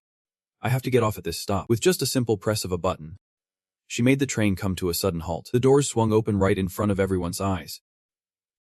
The door just burst open. Is the machinery malfunctioning? This girl suddenly got distracted by a vending machine. She hurried over to buy a can of orange juice to quench her thirst. Plus, she went against the flow of the escalator, catching everyone's attention. Going against the escalator. What is going on? After a few minutes, she finally made it out of the tunnel, instantly showing her displeasure. This materialistic real world is so dull. With just a flick of her wrist, she made her image appear all over the city. It felt like the whole world had been healed. Immediately, she rushed to open her suitcase. At the same time, she set up her own booth. Music, lights, stage. The cutest summoner market is about to begin. The signing event begins. In no time, Miwa has pinpointed her location. Ryan starts giving orders. This guy does not know if he is friend or foe. Just checking things out first. Let us spread out and keep an eye out for hiding spots. But Dora just puts on a grumpy face. What a hassle. She is just a little girl. Just grab her and pull her away. And it is done. But you do not think so. Don't underestimate her. She might be really strong, just in case something happens. We should stick together. Right then, their plan goes into action. The hunt for the little loli begins. Even though the city is packed with people, but no one stops by the booth of the uncle. That leaves her feeling let down. Not a single book sold. Summoner talent is not exactly in demand. The lack of popularity is just heartbreaking. Out of the blue, someone shouts. A masterpiece. A masterpiece. Wanna fight? Let us throw down. Wanna get physical? Let us get physical. In a turbulent era like this, crafting such a good story really shows professional integrity. John's compliment gets the uncle excited. He truly knows how to spot quality, with the comics taking a heavy loss. It is a fire sale, buy one, get 10 free. He throws down some cash. All right. I will buy them all for a super deal. The uncle quickly seizes the opportunity and agrees. The money changes hands. Then he rushes out in front of the booth, declaring that today's signing event ends on a high note. Since you have been so generous, I guess I should show some gratitude too. So tell me, why did you really come to see me today? Kim Jin wonders. How does she know my name? Caught. Dora crawls out of the trash can. He asks. Hey. Gorgeous Dora over there. Want a book? And two. It is super easy to get spotted up in the trees. Just as he finishes speaking, Mai falls down. Then there is an awkward silence. Dream size. The operation plan has failed. The uncle says. Not just today. I have been watching you guys for a long time. I noticed you from the very beginning. He replies. Since we have been found out, there is no need to beat around the bush anymore. Dora, infuriated, interjects. Who are you? What is your name? Height, weight, and measurements. Blood type, zodiac sign. What do you suspect? Where do you live? What is your ID number? Kim Jun knocks her on the head. Ask something more useful. You idiot. She retorts. This? Well, it is a long story. The uncle is 4 feet tall. Weighs 74 pounds. 6. Blood type of mouse. A sniper. Student. Number 15. Waterway Street. ID number AC 48726. He is at a loss for words. You are answering seriously. What is your ability? The uncle thinks. Ability. I am really good at playing on my phone. Everyone is left speechless. What does that even count as? Sounds pretty wild. Similar to that. Wild. Do you know what is hidden in Obama's laptop folder? Any clue what Russia's nuclear launch codes are based on? Are you aware of who leaked those naked photos in Hollywood? And did you know Steve Jobs was also a summoner? Did you know the attacker last night was not just 5 people, but 7? At this point, they were all on edge. Keep talking. Don't underestimate me. In this tech-driven age, with just a swipe, you can make anything happen. Kim Jong-un silently judged. Turns out I did not pick the wrong person. Suddenly, Dora snatched the phone from him. Nice phone. Let me borrow it for a bit. So many cameras. He enthusiastically showed Dora. Click here. And you can control all 137 civilian cameras on the surrounding streets, along with 25 police cameras. Click here to switch to satellite mode for photos. You think that is cool? There is something even better. Press here. And you can emit high-frequency ultrasonic waves within 300 meters. It can even detect a mosquito. If there is a major threat, it can even issue a warning sound. She just pulled the phone, and it made that sound. Mike was on high alert. Then she pushed them away. Be careful. Everyone was panicking. An explosion. What is going on? Was that gunfire? Dora asked. Is there an enemy? Where? The phone beeped loudly. Level blurred. Target approaching at high speed. 200 meters. 150 meters. 100 meters. Dora was anxious. So what do we do next? He calmly replied. Is that even a question? Then she bolted. Run. The whole group chased after her. Dora grabbed onto him. Wait. You are not trustworthy at all, he asked. Why are you all following me? They are chasing me. Kim Jong, you are really important to us. So we have to protect you. Just then, something hit him in the head. Dora asked. Who is hunting you down? This is too dangerous, she replied. I do not know. Arms dealing in Russia. Drug trafficking in Mexico. Mafia in Italy. Mercenaries in Africa.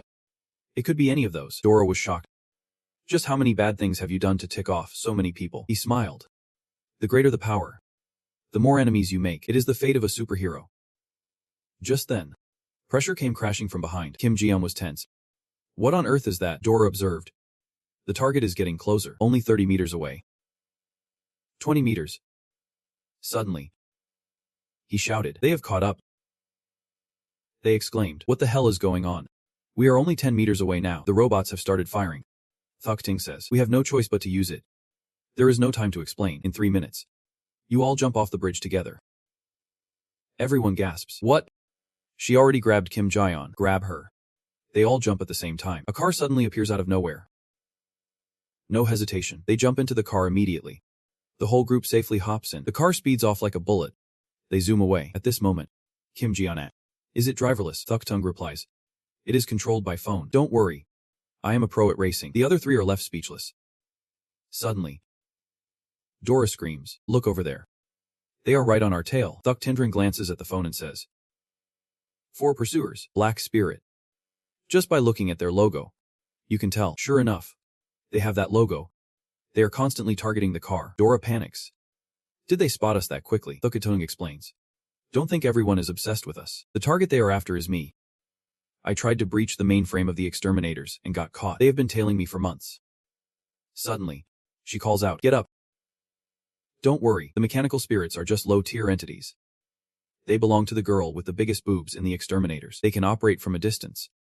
But there is no way to call for backup. It is like toys that run on batteries. Their compatibility and are really low. Just then, something rushes toward them. Watch out. A piece of debris flies off. The combat power is not low at all. The mechanical spirits are getting closer. They are spinning around in place. Dora screams. Their EQ is not low either. The engine noise is still roaring. Thuk Ting feels exhausted from being chased.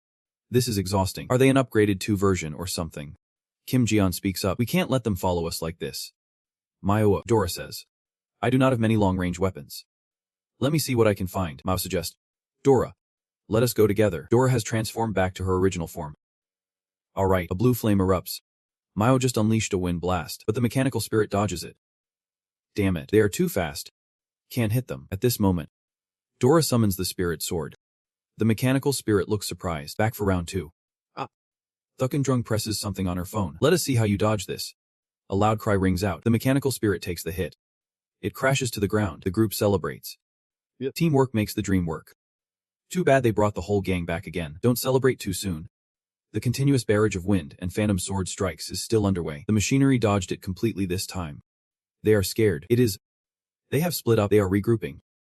Then they launch their attacks one by one. Each of them is ready. Kim Jian senses that something's off. Right at this moment, the machinery opens fire. The Ting Hong helplessly clutches her head. Suddenly, she looks up in shock. Kim Jian unexpectedly shields the front of the vehicle. Using the holy shield, it blocks the shots from the machinery. Mai is thrilled. Kim Jian is amazing. The Ting asks, how's it looking? Can we hold them off? He replies, for now, it is possible. She breathes a sigh of relief. Luckily, they do not have heavy firepower. Just as she finishes speaking, a mutant appears. Here comes the heavy firepower.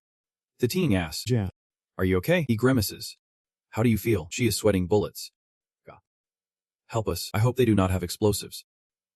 Turns out, they really do. Oh no. This is bad. But the shots are not hitting us. The Ting says, they are firing erratically. Thankfully, their aim is off. Kim Jian senses something's wrong. They are not aiming at us. It is the road ahead.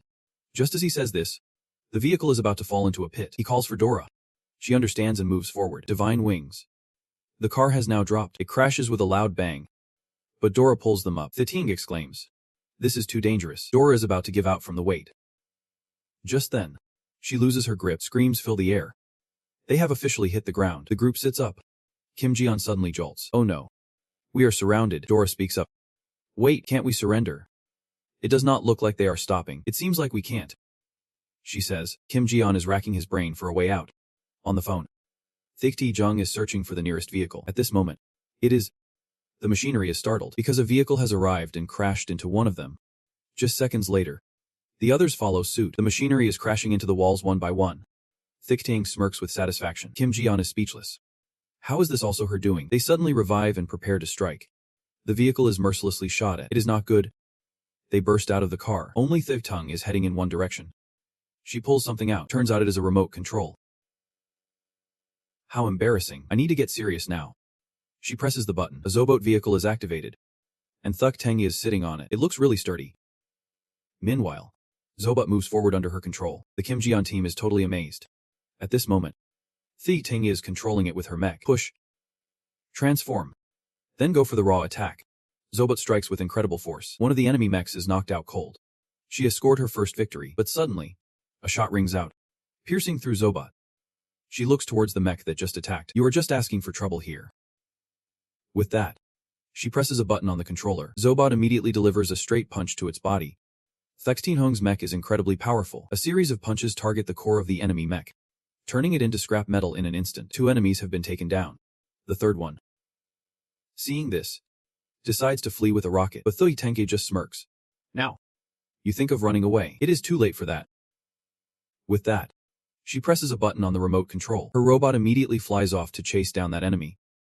Fast enough to catch up before he even knows it. The enemy mech sees Thuxi Tung's mech pursuing it. Turning around. It only has time to fire a few missiles. A loud explosion echoes, followed by a cloud of white smoke. The Thi Tenga's mech bursts out of the smoke, catching the enemy off guard. In an instant, it grabs his head, then slams it straight into the ground, shattering the earth. One foot stomps down on the enemy's body. With all her strength, she yanks his head off. The scene is utterly epic. Like winning a fighting game. The Thi Teng has triumphed. 3 enemies down. Game over. This gets Dora and Ikshine cheering with thumbs up. Great job. Who knew she could be so cool? Thi Tejing sits on her mech, blushing with embarrassment. Haha. Piece of cake. Suddenly, a strange smell wafts in. Oh. Where's that gasoline smell coming from? It could not possibly be gasoline. Right. After that battle. Her mech has a hole in it. Thi Tengding thinks to herself. Oh no. It better not catch fire. Just as she says that, flames erupt from it. Oh no. It better not explode. With that, a loud explosion goes off. The Thi Teng is thrown back, cursing the sky. Alime is such a trickster. These human-shaped robots are totally unrealistic. She crashes to the ground, leaving everyone stunned in silence. The 3 rush over to her. Sign anxiously asks, "Are you okay?" The 3 of them are in a panic. The Thikixi Tuzin, in her frilly dress and cute blonde hair, turns out to be a boy with a mushroom haircut and big round glasses, scratching his head as he replies. Oh man. Sign points at him, realizing right away. You. The quirky guy I ran into at the club before. At this moment, he can only awkwardly scratch his face. Caught by you. My classmate. Miu and Dora glare at him, rolling their eyes. You weirdo. What a loser. He defends himself. Fake. I had to dress up as my true self. Right. Ha. Ryan then steps back, bringing the focus back to the main issue. Ryan. Dora. Miu here extend a warm invitation to you. Please join our team and become our eyes. He crossed his legs and folded his arms. Thinking. I need to think this over. Out of nowhere, Dora transformed into a seductive figure, running over to hug his face and whispering. No need to think anymore. This made him nosebleed, like a total disaster. Satisfied she had achieved her goal, she shrank down and flew off, saying, done. He could not stop coughing from that earlier hug, wheezing how embarrassing for his body. Honestly, what I like is more like what Miwoko did, Miwa hugging his face like that. As evening fell, it was peaceful as if no battle had ever occurred. The 4 of them returned together. Suddenly, he spoke up. But honestly, this world is so dull. If I stick with you guys, I bet things will get way more interesting. John just sighed in response. Yeah. Maybe. Under the twilight, everyone was happily chatting. By the way, what is your name? Stan. Stan who? Stan from Me Can't Believe It Is Not Butter, or Stan from Friendzone. Huh. Whatever. It is all the same. As the city glowed in the sunset, the 4 of them were cruising back home in a quirky little ride. It was a super weird car plastered with all kinds of cute anime girl stickers. The driver was a plushie shaped like an incredibly beautiful anime character. The geese chimed in. Welcome to 15 Thudoy Street. Inside the car, Stan transformed into a full-on pose, legs crossed on the seat, saying, this is my home, my secret life, and also our mobile base. The other 3 looked utterly stunned. Jaws dropped in disappointment. So embarrassing. Talk about a hardcore otaku. Cut the chit-chat. The audience is waiting for the main event. Stan crossed his arms, smug as ever. Alright then. What is the next main mission? Jin replied with determination. Gather all intel on the destroyer. Miwo grinned. Let us find them. At this moment, she clenched her fists, eyes fierce. We will take them down. Stan pointed at them and activated the high-tech map screen behind him. Alright. Simple yet brutal, I like it. Look over here. For a long time, I have been using satellites to track the movement of spiritual energy on the Earth's surface. I have recorded every phenomenon related to summoned souls, pointing out areas around Fenglin City. The green dots represent all the unawakened summoned souls. Miwo exclaimed. So many. The red dots indicate the presence of the destroyer. Jun said seriously. They rarely appear. Stan continued tapping on the screen. This is just last month's stats. Let us pull up the timeline. As the screen scrolled up, Jun looked alarmed. The red dots began flooding the screen, and Stan's expression darkened. As time flows, you will see those green dots being devoured by the red ones like crazy. That means Jin interjected. The destroyer has been relentlessly consuming the mana of summoners. After saying that, he swallowed hard. Stan replied. No doubt about it. What did you guys discover during the night the destroyer attacked? The screen shifted to show the castle of Hannah, where the green dots clustered inside, all surrounded by the red dots outside. Miu and Dora were shocked. What on earth is going on in Hannah's house with all these summoning spirits? There are so many. We can't even count them. At this point, Jun finally realized. I think I am starting to understand. If we say the Destructor was already inside, then attacking the Hannah castle is like robbing a bank. Exactly. Stan exclaimed, observing the timeline closely. We also noticed another bizarre phenomenon. The screen flickered, displaying a graph with blue and red lines. According to this, after March 17th, the magical energy fluctuated. And a few years back, summoning events in the forest were very rare. It could be considered a calm before the storm, but from March 17th onwards, the magical energy surged in many places. Spirits awakened, and battles increased. The Destructor started to act more frequently. It seems that on that day, every dormant summoning spirit was awakened. Dora wondered, what is so special about March 17th? That is the day I summoned Dora, Giant said. And everyone felt like they would been struck by lightning. Indeed. Something strange is going on. San adjusted her glasses. I never believe in coincidences. Dora. Who is your helper? Dora stammered, scratching her head. Actually, Jun amused curiosity piqued. Glancing at her, San crossed her arms. If you do not want to say, that is fine. But I am sure we can find more clues at the battlefield in Hannah's castle. Suddenly, a loud noise echoed, causing the vehicle to sway, throwing all four of them off balance. Turns out they had reached their destination. The car skidded to a stop, and the system announced, we have arrived, a crumbling castle under the quiet moonlight. They all entered the chaotic scene together. Dora and Jin grimaced. That damn Destructor. I can't believe this wreckage was where we had dinner not long ago. San pressed her phone. There is no time to be sad. Let us get started. A beam of light shot out, forming a time-space circle, initiating the reconnaissance mode, amplifying the signal. This circle became a barrier beneath their feet, spreading wider around them like shockwaves. San's device began analyzing every object around, from the interior, plants, to the architectural structures all damaged. The ground bearing signs of battle, with unidentified bloodstains. We found it. San exclaimed. The spirit camera in Hannah's house is dead, but its memories remain intact, and the phone is connecting data, combined with satellite image scans. We can reconstruct the scene from back then. The phone suddenly lit up. All set. It started displaying enlarged images. A three-dimensional image appeared, leaving the other three astonished. High tech. Putting that aside, San said. The first attack came from the sky. The Destructor was effective, visually assessing the elemental system. The summoner belongs to the earth element. Look behind him. There is a space rift, commonly called a space gate, which helped the Destructor launch the aerial attack. In the rift, it is hard to detect the fluctuating magical energy. I even suspect there is a hidden space element summoner inside. Dora looked at San in admiration. You are amazing. The second attack happened in the garden. The three-dimensional image revealed a woman, and San continued. I bet you are all impressed by this stunning figure. The Destructor is really something. Everyone immediately recognized her. An elemental summoner of fire. Her main tools are guns and explosives. The mechanical spirit chasing us this morning was summoned by her. This woman is incredibly dangerous. Then she vanished along with San's words. As for this person, Mayo has a lot to say. Catching her attention as the phone projected a three-dimensional image. The figure shifted from blurry to clear, a tall man with a cloak hiding his nose and mouth, adorned with sharp claws on his outfit. Mayo was utterly shocked. She recognized him instantly, her brother. The one she had always been searching for. She reached out to touch his hologram. Tears streaming down her face as she wondered what the Destroyer had done to him, transforming him into someone else. San then revealed information about the person she considered her brother, Assassin Number 4. The Destroyer, part of the same animal system as Mayo, who was on a reconnaissance mission with his flock of crows. That is right. You fell here too. What on earth happened back then?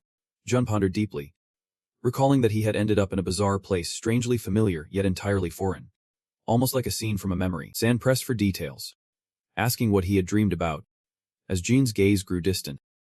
It was a nightmare, one connected to my mother.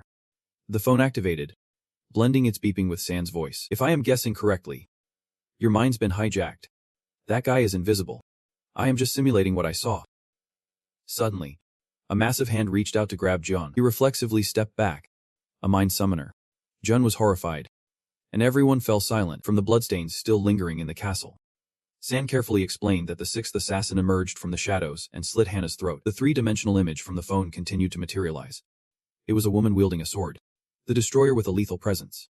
Perhaps a master of illusions. She was filled with rage. Utterly vile. Many had killed Hannah's grandfather. But the real killer was actually the seventh assassin. He not only drains spiritual essence, but can also consume human souls. His reputation is well deserved. The Grim Reaper. Cloaked from head to toe. Capable of summoning deities from the underworld. Is incredibly powerful. San tried to zoom in on his form, a young teenager. Yet his smile was deviously cunning. Controlling the deity to take lives, one by one. The destroyers revealed themselves no images, dreams, minds, tears, beauty. They were the 7 destroyers participating in the ambush. San spoke as he walked, heading towards a massive pit that caused him to stumble. The target of their attack. It lies hidden within this deep pit. This hole is as big as a castle, wide and deep. Everyone slid down in turn, and San marveled at how it was indeed a perfect spatial rift. Mayo struggled to cling to the edge of the pit, her feet slipping without any cuts. Must be a result of summoning from the spatial system back in the day. Next, San focused on his summoning ability, saying, "Let us restore the scene." As 3-dimensional images spread throughout the pit, revealing thousands of cabinets filled with countless souls. Everyone observing their surroundings. Are these all sealed summoned souls? There are so many. It is overwhelming. Ryan looked pale, resembling a soul museum, dressed in a maid outfit. Has secretly gathered and sealed hundreds of souls in the basement of the Hana Castle for many years, acting as a guardian of the Hana clan. But little did they know, everything would one day be taken away by a destroyer. With that, he waved his hand, and all the illusions vanished, leaving only the bare wall behind. The empty space returning to its former state. The tragic scene at Hana Castle made Manhwa burst into tears, sobbing uncontrollably. They suffered so much. Especially him, even his body was not preserved. San fell silent, recalling the grandfather of Hana, the most powerful summoner in the realm.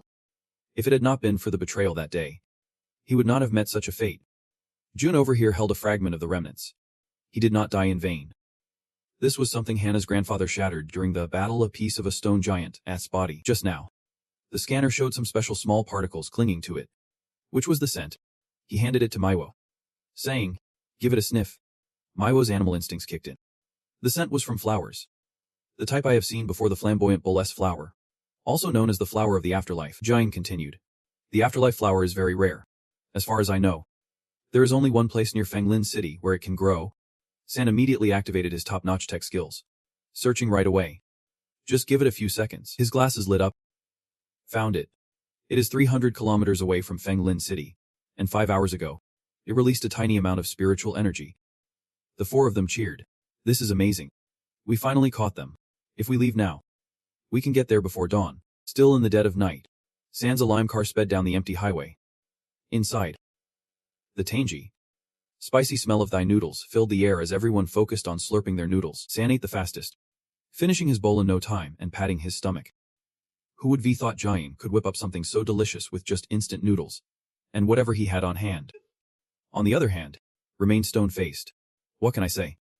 I have been on my own since I was little, and if I did not know how to cook, I would have starved by now, he said, making Dora feel touched. San pushed up his glasses. If you do not mind, could you tell me about your past? Jun paused for a moment, setting down his bowl of noodles. Honestly, there is not much to say. I lived with my parents until I was 5, just ordinary days. After that, we kept moving different houses, different schools. So I never made any friends. Then one day, my dad just vanished without a word. A few months later, my mom did too. Jun fell silent, the words hanging in the air. Dora, still with food on her face, had lost her appetite for noodles. She reached out, transforming into a goddess-like figure, resting a comforting hand on John's shoulder. Don't be sad. It is all in the past now. Everyone had tears in their eyes, feeling for Jun's plight. But that was a long time ago, and Jun had moved on from the feeling of loss. He turned to Dora. Right, Dora. We have known each other for a while, but I have not heard your story yet. Dora scratched her head. I do not know if it is because I am getting old, but even though I have lived for 3 million years, I remember very little. The last time I was alone, I met a lot of people and experienced many things, but I have always been wandering.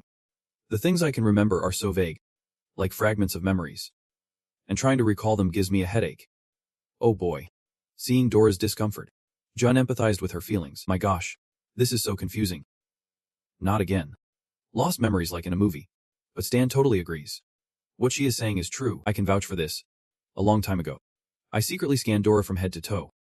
He then held up his phone screen, saying, Guys, check out this weird thing around her heart. Dora has not lost her memory. She is sealed. Her heart is bound by chains.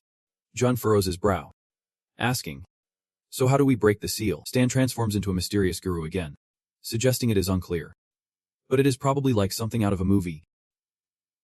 External forces. Unstable emotions.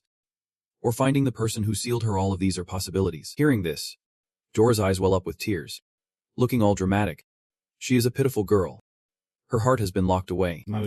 Stop being so dramatic. You are making it hard for us to hold back. Haha. Jun watches the two joking around. Feeling a bit embarrassed. Clears his throat. All right. After eating, let us make the most of our time and hit the hay. Anyway, we have a life or death battle waiting for us tomorrow. And the bus is running all night long.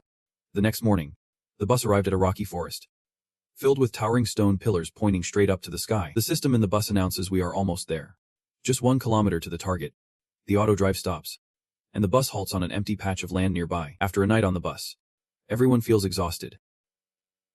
Dora stretches, yawning. Zan still clutches his phone like it is a lifeline, saying, "Well, the bus can only take us this far. From here, we have to walk." Maya looks worried. Is this really the rocky forest? Even Dora feels it is eerie. She has a bad feeling.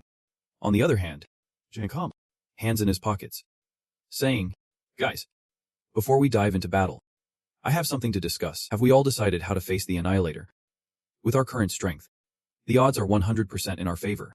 But in normal circumstances, we will be toast." Zan laughs coldly. That just makes it more interesting, does not it? Although it feels tense, both Dora and Maya are determined, clenching their fists. What is there to be afraid of? I have never died before. I have no regrets. Jun smiles at everyone, then raises his hand, signaling for a group high five, as if to unite against the cruel Annihilator in the rocky forest. The 4 of them use their powers to glide swiftly over the towering stones.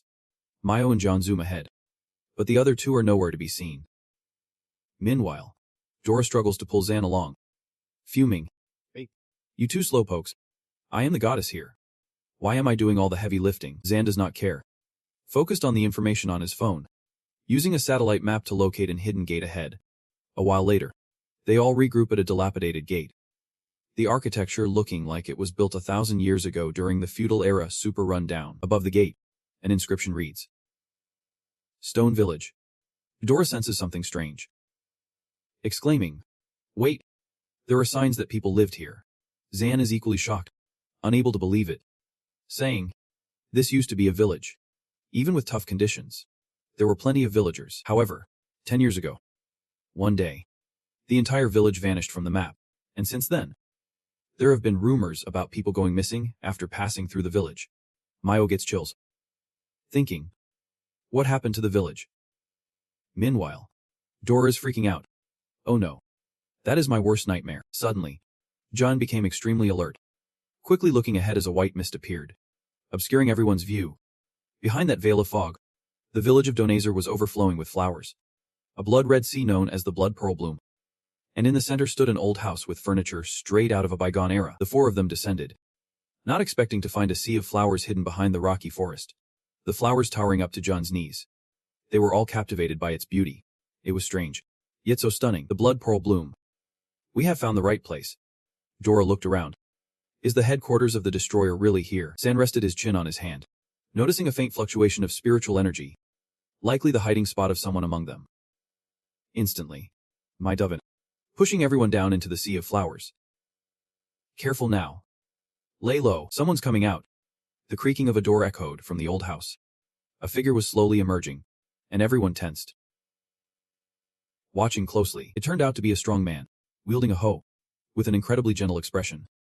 He stepped out of the house, whistling cheerfully. But no one knew who he was. Dora asked, "Is that him?" San used a facial recognition scanner. The system confirmed. Face recognized successfully. While connecting to the network, Dora stood with her arms crossed, waiting. But as time passed, her patience wore thin, and Dora's frustration was about to boil over. Just as she was about to rush off, Jun yanked her collar, pulling her back, calling her foolish. The man heard the commotion and looked around. Puzzled, he scanned the area but saw no one. Meanwhile, Jun was still pressing Dora's head down to keep her from rolling away, signaling for silence and warning her not to act recklessly until they figured things out. Observing first, San continued to dig for information, while the man stretched, Then he plunged his hoe into the dry earth, getting ready to plant. Next, he sowed seeds, followed by flowers, looking just like a real farmer. He tended to his sea of flowers with care, diligently pulling weeds so they could thrive. Time passed, and after 3 hours, the 4 of them still waited in the flower thicket. Wearing her power glasses, detected no fluctuations in spiritual energy, no matter how you looked at it. This guy was just an ordinary farmer. Jun anxiously asked San. You can't find anything in the records. San was frustrated, downloading at a snail's pace. Being in such a remote area meant no signal. Dora could not wait any longer. Arms crossed in anger. This is exhausting. I am going to take him down. But Junan firmly held her back. Just wait a bit longer. You clueless fool. Inside the man's house, smoke was billowing. He was taking a break, cooking lunch, and enjoying tea. Nothing unusual was happening.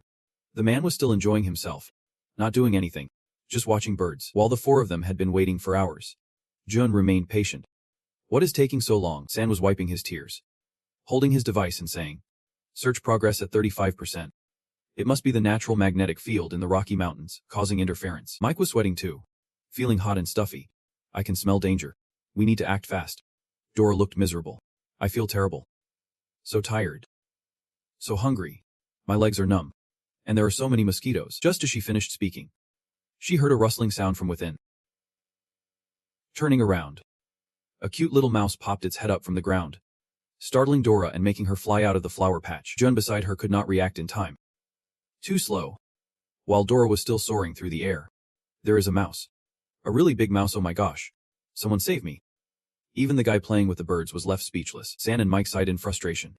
Well, this is it. We're busted. This pig squad is done for. At this point, Jun had no choice but to stand up and let out a deep sigh. There is nothing we can do. San was worried. What is going on? Have they found us? John was on high alert. Not just found us, but he is waving at me too. This guy is smiling like we are old pals. In the midst of this lonely rocky forest, an old house was hidden among the flowers, shrouded in mystery. At that moment, the man spotted them and cheerfully said, it has been years since anyone dropped by. Who would be thought today we would have guests? Meanwhile, Kim Jin was not pleased and scolded Dora for being an idiot. Kim Jin scratched his head awkwardly and said, sorry to bother you. We are students from Feng Lam High School, here for some field research. The other guy looked puzzled and asked, but there is only one of you. Dora waved her hand in front of the old man's face. And not seeing anything unusual, she said to Jun, he can see me. He must not be a summoner. He only heard some noise earlier. Upon hearing Jun's introduction, the old man relaxed and said, I see. Welcome. Jian explained. I saw there is a house here, so I wanted to buy some food. My friend is waiting outside. The old man pushed a cup of tea toward him and said, tired. Have some tea first.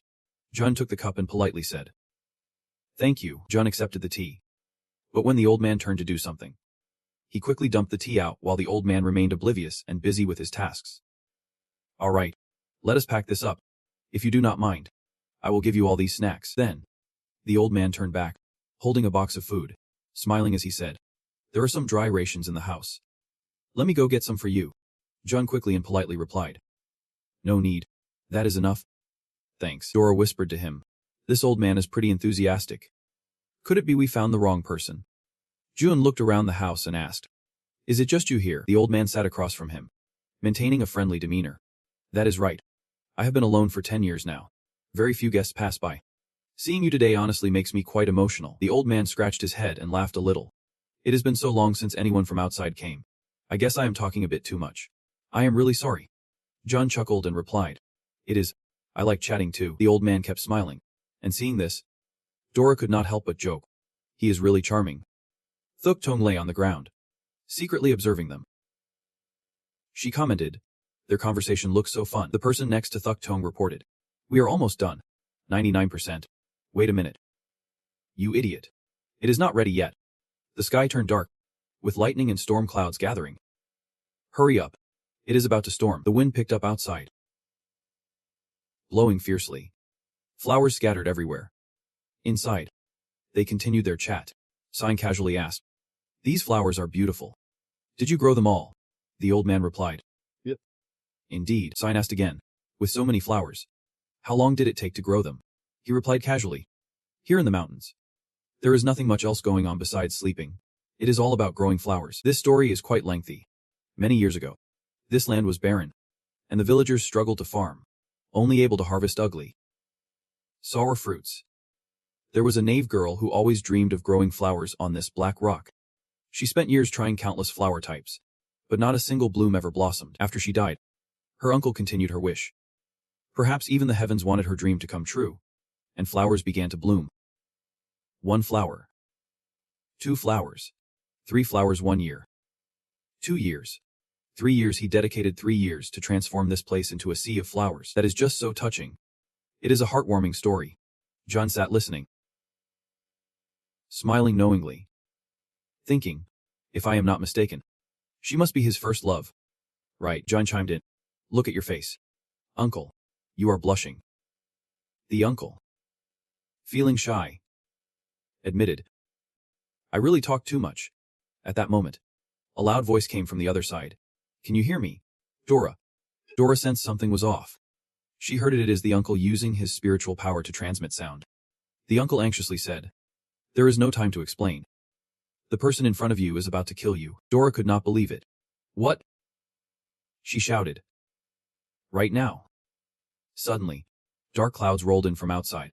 Thunder rumbled ominously. And strong, cold winds blasted toward where John stood. This wind was intense. Suddenly, tiny flowers swirled into a large circle, enveloping them.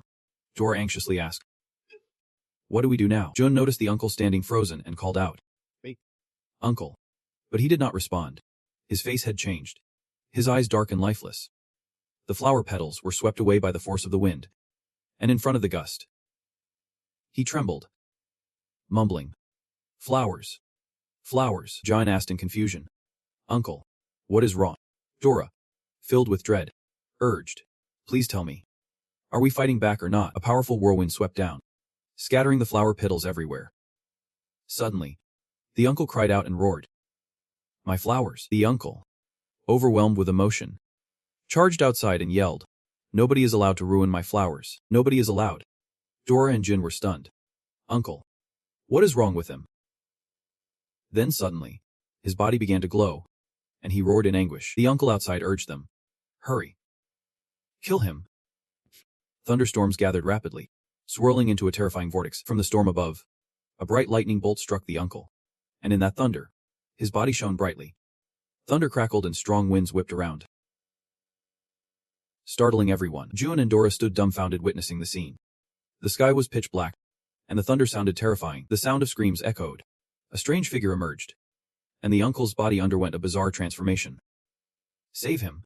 Save the uncle. Then a gigantic hand appeared before them. Jun was astonished as she witnessed that sight. The uncle's body had become gigantic, with spikes and chains piercing through him. In that moment, with just a sliver of awareness left, he muttered, it is too late. It is coming. And then, another face appeared, fierce with a metal helmet and a towering frame. As he pressed the glowing power button on his back, his body began to transform completely, taking on an aggressive stance facing the Jian group. Then, he sprung into the air and shouted, annihilate. As he soared closer to Giant, he added, perfect. A powerful surge of dark magic surged towards him, and he tried to use his shield to withstand the attack. But with such fierce force, it shattered Jun's barrier and sent him flying. Yet, it did not faze him at all. The giant threw a massive punch, breaking the shield and sending Jun sprawling. Get back, shouted Dora. And Jin, startled, looked around, and there was Miwo, now standing defiantly in front of the giant, ready for battle. Miwo's face radiated courage, her eyes blazing with determination as she launched herself into the air. She spun gracefully over him, leaving the giant dumbfounded. Then, she swooped from the front to behind the giant, landing with style. In that instant, Miwo swiftly launched a combo attack against the giant, unleashing a flurry of blows. Jun shouted in worry, Miwo, do not get too reckless. She darted around, striking him with lightning speed. Her eyes were sharp and cautious. But at that moment, Miwo carefully prepared to strike the ground in front of them. Miwo confidently declared, don't worry. I am super fat. But just like that, she vanished like a gust of wind. Jun cried out, Miwo. She shot forward, attacking the opponent with relentless speed, moving like a battle arrow. Miwo was on a rampage. While Jun and Dora stopped to watch her, Dora chimed in, Miwo is totally dominating. She is too fast. Jun focused intently, saying, I am a bit worried for her. But I bet she can dodge 100 punches. But even with just one hit, the giant's hand caught Miuo's leg. Realizing the danger, Miuo thought, all right, here goes. Then, he ferociously slammed her to the ground, injuring her to the point of spitting blood. She struggled to shield her stomach with her arms, but could not withstand his strength. The giant kicked out hard at Miuo, who lay on the ground. She was thrown back, her energy sapped as she rolled away. The Jun group gasped in horror. Miuo. Jun rushed to her side. Worried. You are hurt badly. That full-mouthed giant. Miuo thought to herself, that crushing strength is insane. It looks like I have to fight to the death today. The giant roared defiantly, challenging them. Dora exclaimed in frustration. Damn it. This place is so desolate. My abilities are useless here, even if I had a bulldozer. Dora transformed back into her larger form and said, I can't just sit here and wait to die. Dora had a secret weapon, but it needed a bit of time to recharge. She began to harness her power, declaring, just hold on. The giant, sensing the unusual situation, paused for a moment as the monstrous figure approached them. Jun shouted, we do not have time. Jun carefully said, when Dora casts a spell, I can't leave either. Thuktimpang coldly replied, fine. I will give you 2-3 minutes. I can only do my best. Thuktimpang laughed, saying, if I accidentally spill my feelings, make sure to burn some bridges for me. Okay. After saying that, she stepped in front of that guy. Giving him a casual look, she calmly whispered, Stone Thrower. The destroyer has a valid effect, subject to the earth element. He gritted his teeth, looking at her in anger. Then, he unleashed a mid-A technique, striking down at Thuktazung, but she quickly dodged. Appearing elsewhere, she boldly declared, my true identity. A 26-year-old resident from the Stone Stop area. Scanning his brain showed severe damage. Perhaps he was suffering from schizophrenia. He swung his hand to grab her, but she vanished. John observed and spoke up. Thuktimpang has used her entire 3-dimensional projection spell to create a clone. She moved forward, reaching out, while still focusing on her magic, a powerful light enveloping her. Thuktimpang. While striking, Mok, a suspect in dozens of high-profile terrorist attacks. Wanted globally, a cold-blooded maniac. Infuriating him, Thuktimpang pointed directly, accusing the clone of an unforgivable crime. This made him furious, and immediately the clone unleashed a devastatingly powerful attack. Power exploded. Thuktimpang could not dodge in time and was sent flying. Jun had to catch Thuktiao, urging her to be careful. Suddenly, he gaped in shock. Everything was being swept away by the energy flow, causing chaos around them. What a mess! Beneath these flowers, so many corpses could be hidden. Thuktiao checked and found that the skins of both children and adults were present, making it too difficult to count. It seems we have found the reason the entire village has vanished. Meanwhile, Moto, in a front, had not attacked yet, and Kim Jun asked, are you alright, Dora? I have a bad feeling. Suddenly, Moto hurled large rocks straight at Jun. Thuktimpang shouted, oh no. Although surprised, he immediately dodged the deadly blow. An explosion erupted. Fortunately, Jun managed to create a protective shield in time. After that, he focused on sensing the energy around him. Dora asked if Jun could feel it yet, and he replied, yep. The power is overwhelming. Dora informed him, I have resonated memories with Jun. All the weapon features and techniques are stored in your brain. Dora reminded him, do not overthink it. What you need to do is just attack. Go all out. Just as Furious charged in to counter, Jun immediately unleashed the Silver Blade technique. Both attacks clashed, creating a small explosion. Moto's ear was severed, and gradually, the power intensified. Jun told himself, do not think about anything. Just let instinct take over. He unleashed his ultimate technique, the Void Slash, facing off against Moto, who gritted his teeth in rage. At this moment, Jun decided to let his subconscious take charge. Moto could not retaliate. Feeling irritated. How annoying! Kim Jun seized the opportunity, launching an attack, continuing to unleash techniques, creating an inverse opportunity. Jun accelerated towards Moto, then threw a straight punch into his back. The fearsome Thexing shouted loudly, charging straight for An's core. But suddenly, he vanished, throwing Moto into a panic. Jun suddenly appeared, targeting Hen's core, then launched a surprise attack with a sharp dagger. Jun plunged it directly into Moto's core. An let out a soft moan in agony, then went wild, flailing in a frenzy. Moto could no longer control his body. Seizing the opportunity, Jun drew out his sword, yelling at the top of his lungs. He leaped up and struck head-on, unleashing a tremendous surge of power. The electric current crackled more violently. He brought down the lightning, striking Moto's core once again. Jun continued to unleash his power, targeting Moto's weak points. Finally, Moto collapsed, but Dora was left in shock. "What are you doing? Eliminate Azunan." The Fei Tungo was also stunned. "Why are you putting away your weapon? Hurry up and destroy Han's core." However, Jun replied apologetically, "I want to end this battle my way." He handed Moto something and urged Han to take it. "Even if there is just a glimmer of hope, I want to try. Save him." After a moment passed, Jun continued to wait for him to return. "Come on. Wake up." He finally opened his eyes. Jun quickly followed up. "We still have not finished our conversation from before. Please tell me the real version of the story." In a whisper of pain, he murmured, "Moto is a monster." He calmly recounted, since Moto was born, he was cursed and possessed by a spirit. Moto is a freak aimed at controlling his essence. It would ultimately devour his true self. As the parasitic spirit gradually fed off his flesh and brain, his mother died during childbirth. Years later, his father also committed suicide due to a mental breakdown. Living alone in a tomb, Moto was always teased as a monster and a freak. He was bullied by the kids every day, and all he could do was defend himself and cry.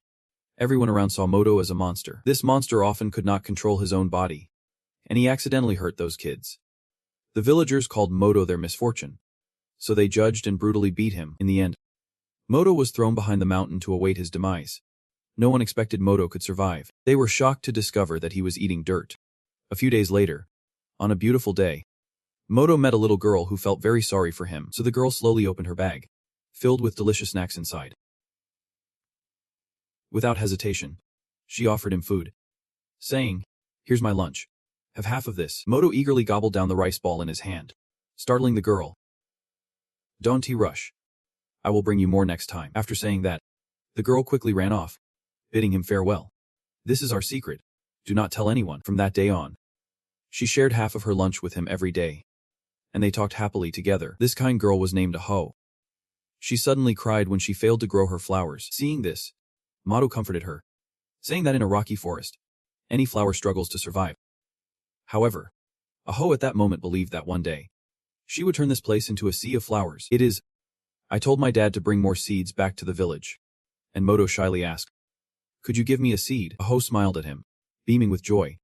Then, she handed Moto a seed. A few weeks passed, and when Aho returned, she was taken aback. A flower had sprouted from Moto's cursed arm. Excited, Aho rushed closer and discovered it was a white spider lily. Simply unbelievable. This white spider lily looked stunning. Aho joyfully hugged Moto tightly. "Thank you." Since Moto was born, this was the first time he had something he wanted to protect. The two of them went on to share many joyful days together, year after year, until 8 years passed. And good things do not last forever. The village's rocky environment worsened. Harvests declined, and many villagers were left hungry. The old woman in the village claimed he was the curse of the village, that he had brought misfortune to everyone. With everyone hungry and desperate for a sacrifice, they found Moto. The crowd began to swarm, demanding his destruction. The monster who had been chained for 8 years was not going to die from hunger. Aho knew she was the odd one out. Yet, she tried her best, pleading not to harm Moto. Suddenly, Aho was pelted with stones, blood streaming down her face. "Get away, traitor!" they shouted, and they began throwing stones even harder, knocking her down as well. They held each other tightly, defending against the villagers' attacks. The old woman suddenly wielded a weapon and slowly approached. "Kill this monster," making Aho tremble in fear. But unexpectedly, Aho shielded Moto with her own body. Aho trembled, then coughed up blood, splattering Moto's face. Moto was truly panicking, repeatedly calling out Aho's name, but she could hardly stand. Slowly slipping from Moto's grasp, the old woman struck, and the villagers were thrown into chaos. The sound of metal rang out, and Moto's fury exploded. "No one touches my flower." His rage reached a boiling point. The old woman shrieked in fear, waiting until she could barely manage to utter her last denial. Moto immediately struck, slamming her to the ground. The villagers gasped in shock, fear coursing through their bodies. Moto yelled for everyone to turn around, and they began to flee in panic. Trying to escape his wrath, he seemed to lose control, wildly tearing apart everything around him. This rampage lasted for hours, fueled by years of accumulated rage. Along with the malevolent spirit controlling him, Moto annihilated everyone in the village and continued to lay waste to the entire place. The surroundings turned to ruins, Desolation everywhere, with crimson stains left behind after the massacre. That day, corpses were scattered everywhere. The ground soaked in deep red, flowing in streams. Mado cried out loud, mourning Ahoa's departure. Seeing her lie lifeless, Mado kept crying. Then he plucked a flower and laid it on Ahoa's body, a tribute to her memory. Mado cried out like a child, his wails echoing everywhere. Time passed, and in the blink of an eye, a year went by. Then 2. But from that moment on, 1 flower. Then 2. Among countless corpses, blood-red spider lilies transformed into a sea of flowers. And now, it has become a magnificent forest of blooms. Listening to Moto's story, the 4 of them fell silent. Suddenly, John called out, Uncle. But before he could say anything, Mado broke down in tears. It is my fault that Ahoa is gone. It is my fault for everyone. Suddenly, a sharp pain surged, sending Mado into a panic. He begged Kim Jun, please, just empty me. I am begging you. At that moment, Uncle was taken aback. How could this be? He felt a powerful surge of spiritual energy. A sharp arrow sprouted from Moto's core. Jun's pain also stirred, and thunder crashed down from the sky with ferocity. Nearby, in a palace, flashes of lightning surrounded, striking all around the tower. A flame flickered out, then reignited. The leader warned of the situation. Moto was in trouble. Gather all members immediately. Prepare to mobilize. And the subordinates instantly responded, ready to go. The clown visibly excited, yet someone could threaten Moto. The leader suddenly felt a chill. No matter who they were, they would regret it. I still remember the first time I met Moto. It was pouring rain, and that memory suddenly flooded back. The leader had stepped forward to talk to Moto. I knew his body and spirit were worn down, scars piled upon scars. But do not be afraid. We just want to tell you that you are not alone. As he spoke, the leader healed him. But before he could finish, Moto suddenly went berserk. He started smashing everything around him. And immediately, the leader commanded, get him. All the subordinates scrambled to handle Moto's chaos. That core had completely fused with him. Suddenly, Moto returned to being a normal person. But he was still terrified until someone reached out in front of him. He finally noticed. The leader continued, for the most part, you will be in a normal state, finding peace of mind. I give you this chain. It can temporarily seal the parasitic soul within you. And when you lose your sanity, you won't be able to control yourself. So feel free to do some extermination work for us. This is what you signed with the destroyer, as per agreement. After hearing that, Moto was left pondering what to do. After that, he simply said thank you. Turning back, the clown exclaimed, I remember now. That chain was meant to limit Moto's powers. And now that the chain has been broken, in the stone forest, the evil spirit will be unleashed. And Moto has become colossal, his power surpassing before. And he can regenerate. Moto is rebuilding his right arm. No matter how many times Giant called out his name, Moto did not hear a thing. He gradually sank deeper into his true self. Uncle believed that he had turned to gold. What stood before us was nothing but a wretched shell. It is a soulless corpse, and known as a feline. After the soul parasitizes, it has evolved into its final form. Moto suddenly screams in anger, startling all 4 of them. They try to dodge Moto's attacks. Jun calls out loudly, Dora, Muo, the Thikiksi Tuzan. Get ready to focus. Jun's power explodes, all aimed directly at Moto. The Fteenrung follows up with a strike, 100,000 volts. A powerful electric shock that shakes the entire body. Muo continues to move stealthily, circling around behind Moto. Waiting for the perfect moment, Muo silently gathers her strength, compressing it to the limit. Muo suddenly launches her strike, ambushing Moto from behind. But he defends himself strongly, leaving Muo stunned and separated. How could this happen? Immediately, Muo takes a heavy hit from Moto. The horns on Moto's back suddenly protrude, shooting straight towards her. Her whole body is pierced by the horns on his back. Exhausted, Muo crashes straight to the ground, finally transforming back into a cat. Thick Tinkering panics and calls out. Then Muo tells Jun that our attack was completely ineffective. So infuriating. Just when she finished speaking, Moto unexpectedly unleashes a flurry of punches, sending Thifty Tongue flying right next to Muo. She finally loses her strength and collapses to the ground. Jun advises, we need to focus all our strength on one point. Its defense is too strong. She immediately complies. All right. Let us channel all our power for a decisive blow. Jun combines her energy with Doris, unleashing the ancient sword. Dora is exhausted but still encourages Jun. Quickly take it down. You shout loudly and prepare to attack. Jun uses Moto's youthful strength, and the sound of shattering rings out. Suddenly, you are shocked. What? Moto flings Jun away. This sends Dora into a panic as she sees you slam hard into the ground. Dora rushes over to you. shouting, "Giant sword, wake up. Dora needs you to keep fighting." Just as she finishes speaking, Moto prepares to swing his fist to attack, and Dora quickly turns around. Without hesitation, Dora throws up her shield, trying to protect herself and Jun. But Moto's power is too strong, and in an instant, he knocks her shield away, causing it to shatter. Dora's strength is running low, but her will remains fierce. "Do not worry. Giant sword." And she raises her hand to shield Jun. "No matter what happens, Dora will protect you." Seeing that side of Dora, Moto suddenly remembers Aha and begins to sob uncontrollably. Suddenly, a loud smack echoes. Moto cries out in pain, furious, and continues to attack. He sends Dora flying to the ground, but this time she manages to cast a protective ice layer just in time. Each layer, controlled by Dora, forms an outer shell around her body. Moto is completely astonished right now. Meanwhile, Dora summons the spirit sword with 10,000 times the power. The earth begins to shake, and thousands upon thousands of swords rain down on Moto. It is like a storm of blades, sharp and overwhelming. Each sword pierces every nook and cranny of Moto's body, making him scream in agony. This time, Dora has transformed. She takes on the form of an incredibly fearsome demon god. Dora channels her power and prepares to unleash a new ultimate technique. Judgment from heaven. Thunder roars above, shaking the skies. A colossal sword materializes, and Moto is now gripped by panic and fear. Dora continues to focus, getting ready to strike, while Moto appears to be losing his mind. She directs the sword toward him. Below, Sign slowly regains consciousness from his stupor. At last, the sky brightens again, and the first person he sees is Dora. That day, we witness the true god. Dora, filled with worry, repeatedly calls out his name. Sai, are you okay? As soon as he sits up, Cyan asks Han and Mayo how they are doing. Thuktung responds, but Mayo still has not managed to turn to gold. That is right, Dora. This is all thanks to you, Cyan exclaims. Utterly amazed, Dora giggles softly upon hearing Thuktung's praise. I can't believe it, Dora. You are this strong. But Dora sighs in frustration. How did I even do that? Moto's body can no longer withstand the onslaught. At this moment, Cyan breathes a sigh of relief. Our first battle is finally over, and Shan does not need any more hints.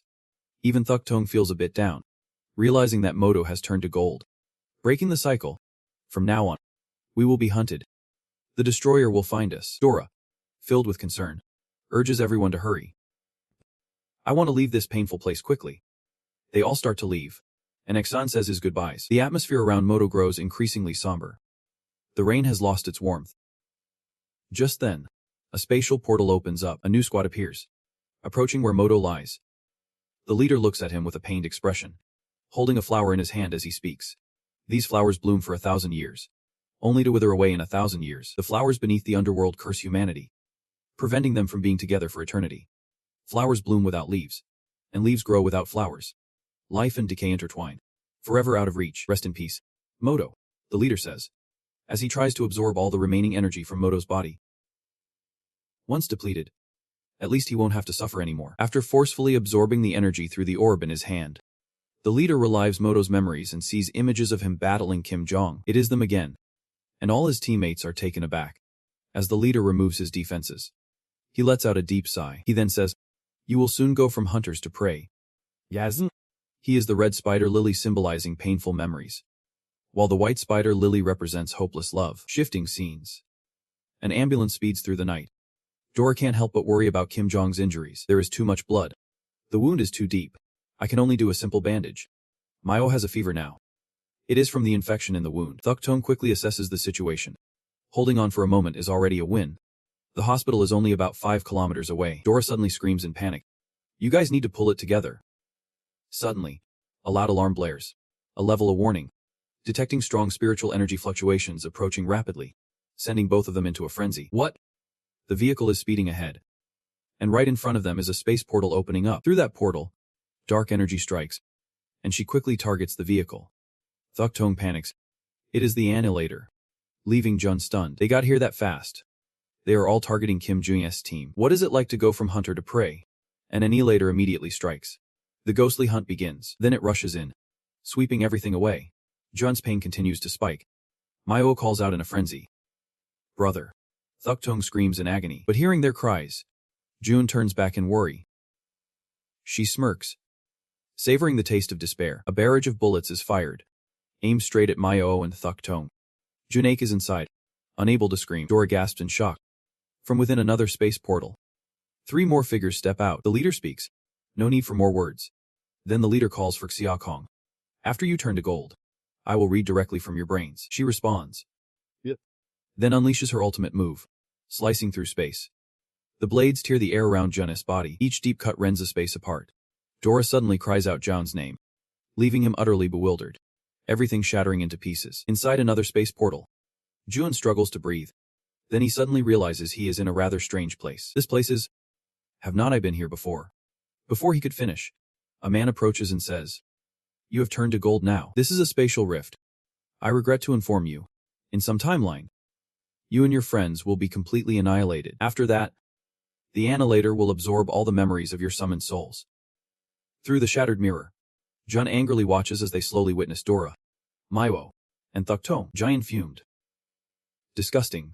I won't accept this. The man continued. Everyone must pay for their own mistakes. I have made way too many foolish mistakes. If I could lend you 3 minutes now, could you turn the tide? Hearing those words, Jun is taken aback. The man suddenly removes his hat and calls his name. Kim Jun. Hang in there. Remember when everything ends. I will be waiting for you at the forge. Jun barely processes this when he is suddenly shifted back to the moment before the annihilators attacked. Jun wakes up just in time, losing a lot of blood. So Dora has to quickly bandage him up just as Jun started to remember.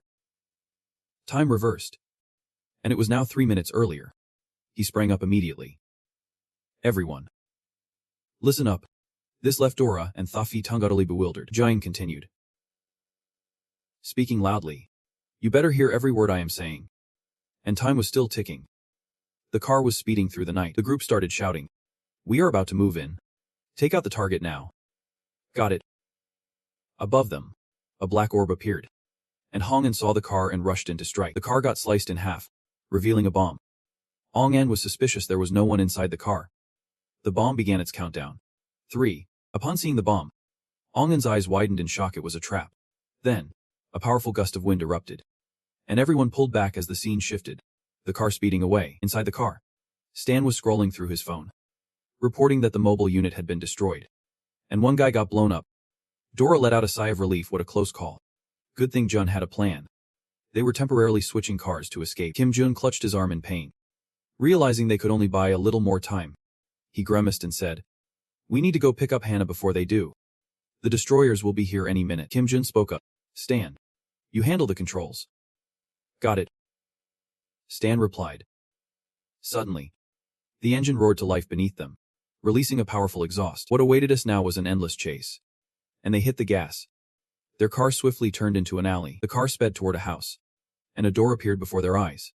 The Kim Jun rushed forward, shouting, Hannah, come with us. Suddenly, his eyes went wide. The room was completely empty. He stood there frozen. Where is everyone? Dora covered her face in fear. Oh no. Are we too late? Kim Jun squinted his eyes.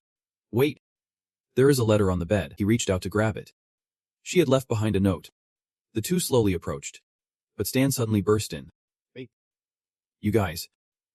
Hurry up. He spoke urgently. I have got bad news and worse news. The bad news is the destroyers are only 2 kilometers away. Kim Jun quickly grabbed his phone to check for updates. Dora, curious, asked, What is the good news then? Stan grinned as he adjusted his glasses. She pointed up at an aircraft in the sky. I managed to borrow a plane for our escape. Everyone scrambled to board the aircraft. As they approached the letter, it read, I will be waiting for you at the Demon Forge. Inside was a note with more information. He frowned in anger. Not the Demon Forge again. Kim Jun recalled. My dad once mentioned this place. That father of mine said, when everything is over, I will be waiting for you at the Demon Forge. Everyone was stunned. The Demon Forge. My child. That name sounds too familiar. I remember my brother went there once. He said you could get strong really quickly there. Tears welled up in her eyes. My brother encountered the destroyers there. The Demon Forge changed him. San smiled knowingly. No doubt about it. He continued. Since ancient times, the Demon Forge has always been a sacred place in the hearts of all summoners. It is the greatest arena. In ancient times, only those who survived the trials of the Demon Forge could graduate from a novice summoner to a true summoner. Not just the destroyers. Even Hannah's grandfather participated in the trials there. Some say it is paradise. Others call it hell. Legend has it that the deepest parts of the Demon Forge hide incredible spiritual power and treasures, containing the past and future of the entire world.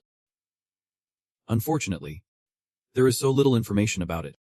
I have searched for ages and still can't find its location.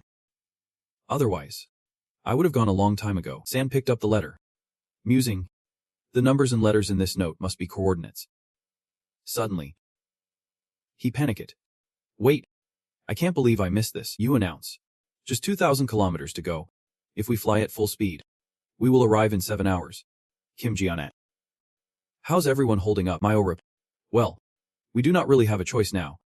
Being hunted down is worse than taking our chances in the Demon Forge. Dora crosses her arms, saying who knows.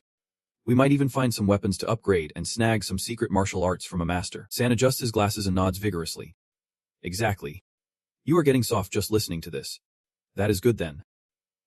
After that, the aircraft quickly accelerates, and he shouts, let us head to the Demon Forge. That is right. There is a first aid kit and food on the plane too. Everyone, get some sleep to restore your energy.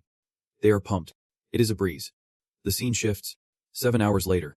In the Pacific, the spaceship is gliding over the water. San announces loudly. Wake up everyone. We are almost there. Kim Ji-yeon groggily wakes up, his eyes wide as he looks outside. A storm is brewing now, with a grim expression. San says, over the past few years, countless aircraft and ships have vanished here. This place is called the Dead Sea. The plane slowly enters the storm, and he recounts. Our destination is hidden within. Just as the plane moves in, an incident occurs. Kim Ji-yeon shouts, watch out ahead. Right after he says that, he gets thrown back, not paying attention, loses balance and falls flat on his face. Luckily, the plane has barreled through the danger. She gasps in fear. This is terrifying. You are not leading us to the wrong place. Are you? San observes seriously. Whirlwinds. As it swirls. Thunder and lightning. Just like in the legends. The greatest sorcerer can control the forces of nature to keep the mundane world and ordinary people outside the barrier. Suddenly, a beam of light shoots out. As the plane exits the storm, everyone breathes a sigh of relief. We finally made it. Kim Ji-yeon curiously gazes at the island ahead. Is that the Demon Forge? Myomorph. It is so beautiful. We are not heading to paradise. Are we? San smiles and stretches. Ha! Congratulations everyone. We will arrive in 5 minutes. Looking out, he craves to jump down for a swim. Suddenly, San questions. Ji-yeon, why are you still so tense? We just passed through the storm. Kim Ji-yeon replies seriously. Did you notice that while we were not paying attention, there is someone else on the plane? The Red Shadow, realizing she has been discovered, launches an attack. Shadow Dagger. The entire aircraft is sliced in half. The group tumbles down, and the Red Shadow does not hesitate to chase after them. Kim Ji-yeon swiftly dodges her strike. Kim Ji-yeon signals. You hurry up. Aha. She notices the parts from the plane falling down, but those parts come crashing towards her, and she manages to evade. The pieces start coming together again. After a scuffle, they finally form a complete shape. San is trying to maneuver. 3 people on guard watching the Red Shadow. Myo and Kim Ji-yeon directly initiate an attack. She looks exasperated at the attacks from the two. The Red Shadow slashes at the air and disappears. Myo is stunned. Lost for words. Dora grits her teeth. Damn it. He gasps. She got away. Suddenly, she stopped growing. And there was an enemy at 3 of the clock. Wei Kong had approached them without anyone noticing. She spun around and fired, hitting the mech in the shoulder. Shoulder taking serious damage. Sam was furious, signaling to return fire, unleashing a deadly blast. Wei Kong dodged and taunted. Too slow, the mech was shredded to bits. San scrambled to dodge her bullets. The mech, helpless, carried everyone away. It was under heavy fire. Kim Ji-yeon quickly reminded them. Be careful. There is another one. Something was charging at them from behind. When Kim Ji-yeon saw it, he was shocked his brother was there. He hurriedly shot a spell, which exploded on the surface of the sea. Kim Ji-yeon was curious. It hit. But then a flock of birds burst out from the explosion. Those birds immediately changed their target to the mech. The mech quickly shielded them from the incoming birds. San cradled his head in fear. This is it. The mech could not hold on any longer. We are done for? Kim Ji-yeon shouted encouragement. Aim for the Demon Forge. If we are going down, let us go down there. This created a thick smoke, and flames erupted in the village. Kim Ji-yeon and the others rushed out, coughing. While the pursuers charged in, the villain team was overwhelming in numbers, closing in on them. Kim Ji-yeon and his friends, outnumbered, felt desperate. He gritted his teeth. Damn it. Is this tragedy repeating itself? Suddenly, footsteps approached. A girl with bunny ears blocked their way, shouting, Stop. Stop. Bonnie slapped a red paper on the villains. Rule violation. Rule violation. Rule violation. This move left Kim Ji-yeon dumbfounded. As she moved, she scolded them. You have violated 12 prohibitions of this island. Dangerous flights. Firearms misuse. Weapon brawling. Environmental pollution. I am the behavior manager. Bonnie. And I am giving you a warning. Wei Kang was infuriated and charged forward. She pointed her finger at Bonnie's head. Do you know who we are? Do you realize where you are? This is the Demon Forge. No lethal actions outside the arena, whatever grudges you have. Get off this island and handle it yourselves. To her, you all get lost. Kim Ji-yeon and his crew were stunned by this scene. Bonnie snapped. Hello. You are all considered veterans who graduated from here. Right. You do not need me to teach you how to behave. Ong Yang was furious, lunging at Bonnie. Get your hands off her. Be careful, I might just chop you up. The two glared at each other. A figure with black and white hair stepped in, saying, That is enough for today. What? In the Demon Forge. Everyone has to listen to Bonnie. She huffed in annoyance. And the group, fuming, turned to leave. Damn it. See you later. They entered a strange circle. And suddenly, everyone vanished. She flipped the bird to the sky. Nothingness sent them off. And Kim Ji-yeon sat on the ground, bewildered at how they were saved. Dora and Stan rushed to grab her, thanking their lucky stars for the rescue. Stan looked up, feeling a bit sheepish, wishing he could repay the favor. But all they could do was, Bonnie kicked Stan's hand. All right. Let us keep it down. Let go already. With gratitude shining in everyone's eyes, Bonnie coughed a few times. She cheerfully introduced herself. Anyway, welcome to the Demon Forge. I will be waiting for you at the registration hall. I am really looking forward to seeing you all in the arena. See you later. Kim Ji-yeon quickly called out. Wait, we have so many questions. She pushed off the ground, and Bonnie dashed off in a flash. Everyone hurried after her, running in high heels on the beach like it was nothing. This is not scientifically possible. Are they riding the mythical wind or what? A little later, the sun began to set. Everyone walked while complaining. It is so hot and tiring. We totally lost her, Dora asked. Ji-yeon, are you okay? Stan does not look so hot. Suddenly, they heard someone call out. Hey. You folks up ahead. Richard sent his pet over to ask. Need a ride? Kim Ji-yeon was shocked. What the heck is this? He noticed everyone's expressions and smiled. Richard tipped his hat. It is an honor to meet you all. I am a traveling merchant around here. Just call me Richard. He continued. What do you say? Want to join me? Stan told everyone. According to the rules of the pager game genre, finding a traveling merchant or a little inn in a strange place is definitely a good move. He asked casually. No injuries among you all. Did you encounter some shady characters on your way here? Dora sighed and replied. Should I tell him we are being hunted? Richard smiled amicably. Then you have come to the right place. Every year, a lot of wanted criminals or death row inmates escape to this island. Don't you worry. It is completely safe here. She huffed. We are the special ops team watching over this place. You know, he replied with a chuckle. No worries. In the realm of evil, there is no distinction between good and bad, only rules. Yeah. Curious, asked. Could you explain that a bit more?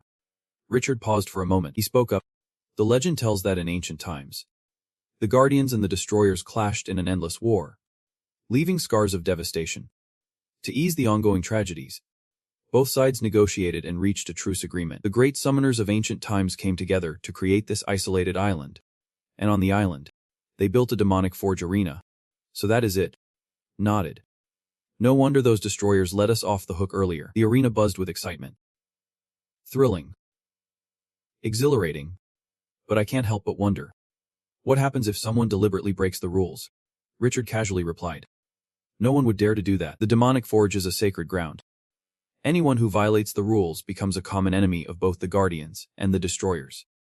No matter how strong you are, you would not dare to face all the summoners from around the world. Right.